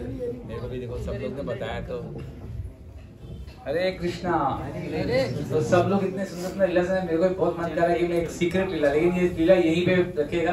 बात ये आनंद में प्रभु सुनाए थे, बहुत सीक्रेट लीला है, इतना अच्छा लीला है, सबको बहुत उत्साह भी आएगा। लेकिन वो प्रभु जी अब वो भजन खत्म हो गया, प्रभु जी चले गए, थोड़ा सीक्रेट लीला भी बाहर होना चाहिए, कभी हमेशा सीक्रेट रहेगा तो बात नहीं बनेगा। तो प्रभु जी आप थोड़ा ट्रांसलेट भी करिएगा, हाँ अगर हो सके तो, सत्यव्रत प्रभु को। ये है जगन्नाथपुरी का लीला। श्रीला गुरु महाराज एक बार जगन्नाथपुरी में, आनंद प्रभु बहुत टाइम श्रीला गुरु महाराज को सर्विस किए, बहुत टाइम, बहुत साल, लेकिन वो कभी गुरु महाराज को ना ऐसा बहुत ही स्क्रिप्चर्स पढ़ते हुए नहीं देखा, मतलब जैसे बहुत ही पुराण वेद ऐसा कुछ, बहुत ऐसे शास्त्र नहीं पढ़ते। तो वो उनका मन में एक बार आया, शायद गुरु महाराज बहुत ज्यादा शास्त्र नहीं जानते, मतलब ऐसा शास्त्र सिर्फ भगवत गीता भागवत ऐसा पढ़ते हैं और उन्हीं के बारे में सब जानते हैं। तो फिर उनको मन में आया, अरे मैं क्या सोच रहा हूँ, गुरु के बारे में ऐसा सोच रहा हूँ, ऑर्डिनरी चीजें सोच रहा हूँ कि अरे गुरु महाराज इतना नहीं। एक नॉर्मल गुरु महाराज हमेशा क्लास में क्या फिलोसॉफी बताते हैं कि हम शरीर नहीं मातना है, हमें भगवान की सेवा करना चाहिए, ये जीवन अनित्य है, ये शरीर अनित्य है, हमें नित्य चीज पर फोकस करना चाहिए, बेसिक चीजें बताते हैं। तो ये बेसिक चीजें शायद गुरु महाराज जानते हैं। एक बार श्री गुरु महाराज के साथ वो बैठे थे जगन्नाथपुरी में, वहां पे मंदिर प्रांगण में, थोड़ा ऊपर आसन में, और प्रभु जी नीचे बैठे थे थोड़े से। तो एक कोई मायावादी सन्यासी उधर से गुजर रहे थे, तो देखे सैफरन ड्रेस, तो उनके पास गए श्री गुरु महाराज के पास, और गुरु महाराज के पास जाके कुछ बात करना शुरू किया। तो गुरु महाराज भी बात करना शुरू किया, प्रेम दिए। तो वो कुछ श्लोक बोलने शुरू किए कि भगवान का फॉर्म नहीं होता, भगवान फॉर्मलेस है, ऐसा ऐसा। तो गुरु महाराज कुछ शास्त्र से दर्शन दिए कि नहीं, भगवान के कैसे फॉर्म होता है, हमारे जैसा फॉर्म नहीं होता। फिर वो बहुत श्लोक बोलने लग गया, और गुरु महाराज एक के बाद कितने स्क्रिप्चर से बोले, ऐसे श्लोक कोट कर दिए भगवान के फॉर्म के बारे में। और उस सन्यासी को समझ नहीं आता कौन सा शास्त्र बोला जाए कि जो गुरु महाराज को हम डिलीट कर दे। तो वो तब पहली बार आनंद में पहुंच गया, मैं इतने साल से गुरु महाराज के साथ जा रहा हूँ, मैंने कभी गुरु महाराज को ये स्क्रिप्चर्स पढ़ते हुए नहीं देखा है, ये पुराण पढ़ते हुए नहीं देखा जो गुरु महाराज आज बता रहे हैं। तो हम समझ सकते हैं कि श्री गुरु महाराज एक्स्ट्रा ऑर्डिनरी मतलब कृपा दे रहे हैं। हम लोग के सामने आते हैं बहुत नॉर्मल ऐसे बात, लेकिन हम लोग समझ सकते हैं गुरु महाराज बहुत सब कुछ जानते हैं। दूसरा एक और लीला बता दें जो बहुत स्पेशल लीला है जगन्नाथ जी की। तो गुरु महाराज एक मंदिर में गए, बहुत देर जगन्नाथ जी को दर्शन करते रहे। तो फिर थोड़ी देर बाद जो पुजारी है उनको बोले, कौन भोक्ताराम कौन है, भोक्ताराम कौन है। गुरु महाराज फिर बाद में ये बात बताए कभी। तो पुजारी समझ कहते हैं अरे भगवान है, लेकिन सबको खुद करना पड़ता है। जनरली क्या है, छोटी चीज है, लेकिन फिर भी गुरु महाराज किस तत्व से देखते हैं। सारी लाइट जो थी ना भगवान के ऊपर, जनरली हम भी करते हैं जैसे देखा ना ऐसा, लेकिन इतना ज्यादा नहीं है, इसलिए थोड़ा कम किया। वो पहले ऐसा था, लाइट भगवान के बाद जो भी बड़े मंदिर में जाओगे तो भगवान के ऊपर लाइट। तो वो पूछे कि एंजॉयर कौन है, भगवान है या सब लोग हैं। हम लोग एंजॉयर हो जाएंगे ना, इतना लाइट क्यों, हम देखना चाहते हैं भगवान कितना सुंदर दिखते हैं।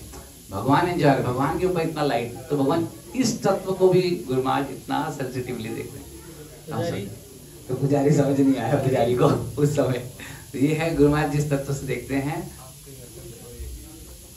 तो ये तत्व गुरु महाराज से हमें समझना चाहिए एक एक चीज कि भगवान कौन है। गुरु महाराज एक बार श्री गुरु महाराज एक बार वहां गए, क्या बोलते हैं, जो चंदन यात्रा चल रहे थे, और छोटे छोटे पुजारी, यंग लड़के ब्रह्मचारी, वो लगा रहे हैं राधा रानी को, कृष्ण को, ऐसा ना, थोड़ा राधा रानी को तो सिर में लगाते हैं कुछ, और कृष्ण को पूरा चंदन। चंडीगढ़ मंदिर में हमेशा ऐसा ही होता है। तो गुरु महाराज भी जाके थोड़ा लगाए। 3 दिन तक से गुरु महाराज बोलते रहे, अरे मैं इतना पतित हूँ, मैं इतना पतित हूँ, मैं कैसे भगवान को हाथ लगा दिया।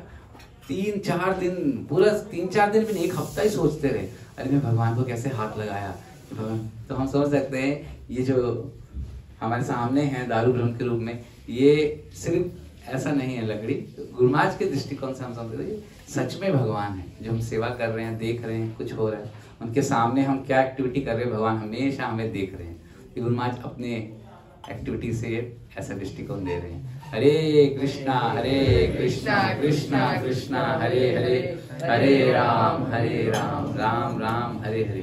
कौन बताएगा नेक्स्ट?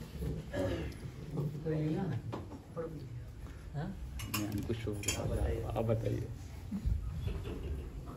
हाँ बता दो, कुछ करके दिखा दो।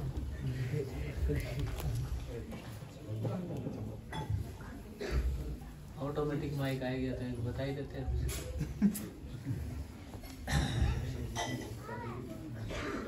क्योंकि कई बार कहानियां तो सोचते हुए कहानियां हैं, कभी किसी के साथ हुई, ये तो अच्छा लगा, भक्त लोगों ने अपने अपने पास टाइम बताए। तो एक लीला और भी है, 2 बार हुई वो। पहली बार हुआ कि दर्शन करने जा रहे हैं भगवान के, तो एक भक्त, इंडोनेशिया से एक भक्त है सुंदर गोपाल। तो सुंदर गोपाल प्रभु बहुत श्रद्धा से साथ में गए, तो उधर जाके बोले नहीं, विदेशियों का एंट्री है नहीं भगवान के मंदिर में। तो वो रोने लगे बेचारे।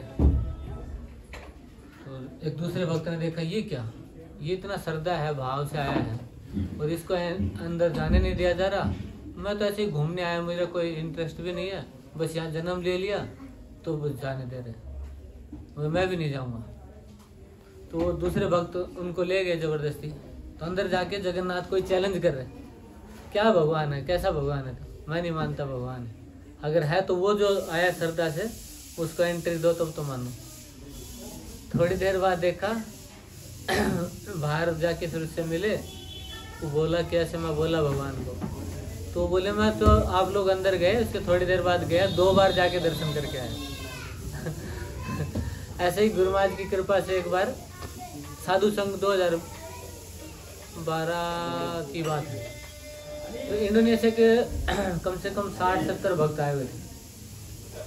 तो सारे के सारे मंदिर में एंट्री किए, गुरु महाराज भी अंदर हैं, और उसको दीवार के पीछे कमर लगाए कथा बोल रहे हैं, सब उधर घूम रहे हैं, दर्शन कर रहे हैं, कैसे आच्छादित कर लेते हैं। गुरु महाराज की लीला एक प्रभु बताया, ऐसी लीला एक और है, आनंद में प्रभु के साथ, फिर क्या किसी और के साथ बहुत। मतलब गुरु महाराज कहीं बाहर थे और कोई भक्त मुसीबत में फंस गया, गुरु महाराज को स्मरण किया, तो तुरंत देखा कि नोक किया, तो बाहर देखा गुरु महाराज।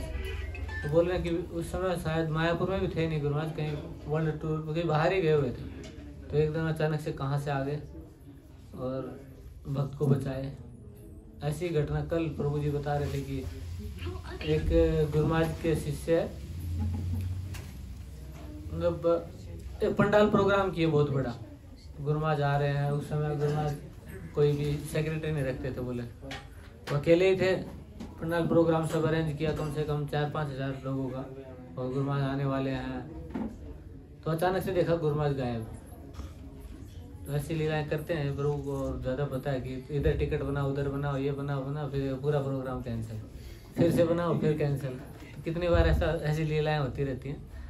तो देखा, ढूंढते ढूंढते फिर नहीं मिले गुरु महाराज। पता चला कि वो दूसरे भक्त के घर गए। अरे गुरु महाराज आ गए अचानक से। तो सम्मान किए, बिठाए, आसन दिए, चंद जो भी प्रक्षालन किए। फिर उनके पिताजी, वो भी गुरु महाराज के शिष्य थे, पिताजी शिष्य थे, तो वो बैठे हैं चलो, तो बोले मेरे साथ जप करो। जप करते रहे, जब कर सामने रूम में दिखे हैं, तो जप करते करते करते आधे घंटा गुरु महाराज साथ में जप करवाते रहे और वो शरीर छोड़ दिए। तो वो भक्त शरीर छोड़ने वाले हैं, तो उनका उद्धार करने के लिए गुरु महाराज वो छोड़ के पंडाल प्रोग्राम उधर चले गए। ये ऐसा घटना एक लीला बताए, कल महादेव गुरु बताए थे। तो कैसे एक एक शिष्य और भी है वृंदावन का, उनके लिए भी कई बार ऐसा हुआ है कि गुरु महाराज पर्सनली जाके या फिर फोन करके या उस जगह पे पहुंच गए। हमारे ध्रुव महाराज के पास भी गुरु महाराज 2-3 बार बचा के ले आए।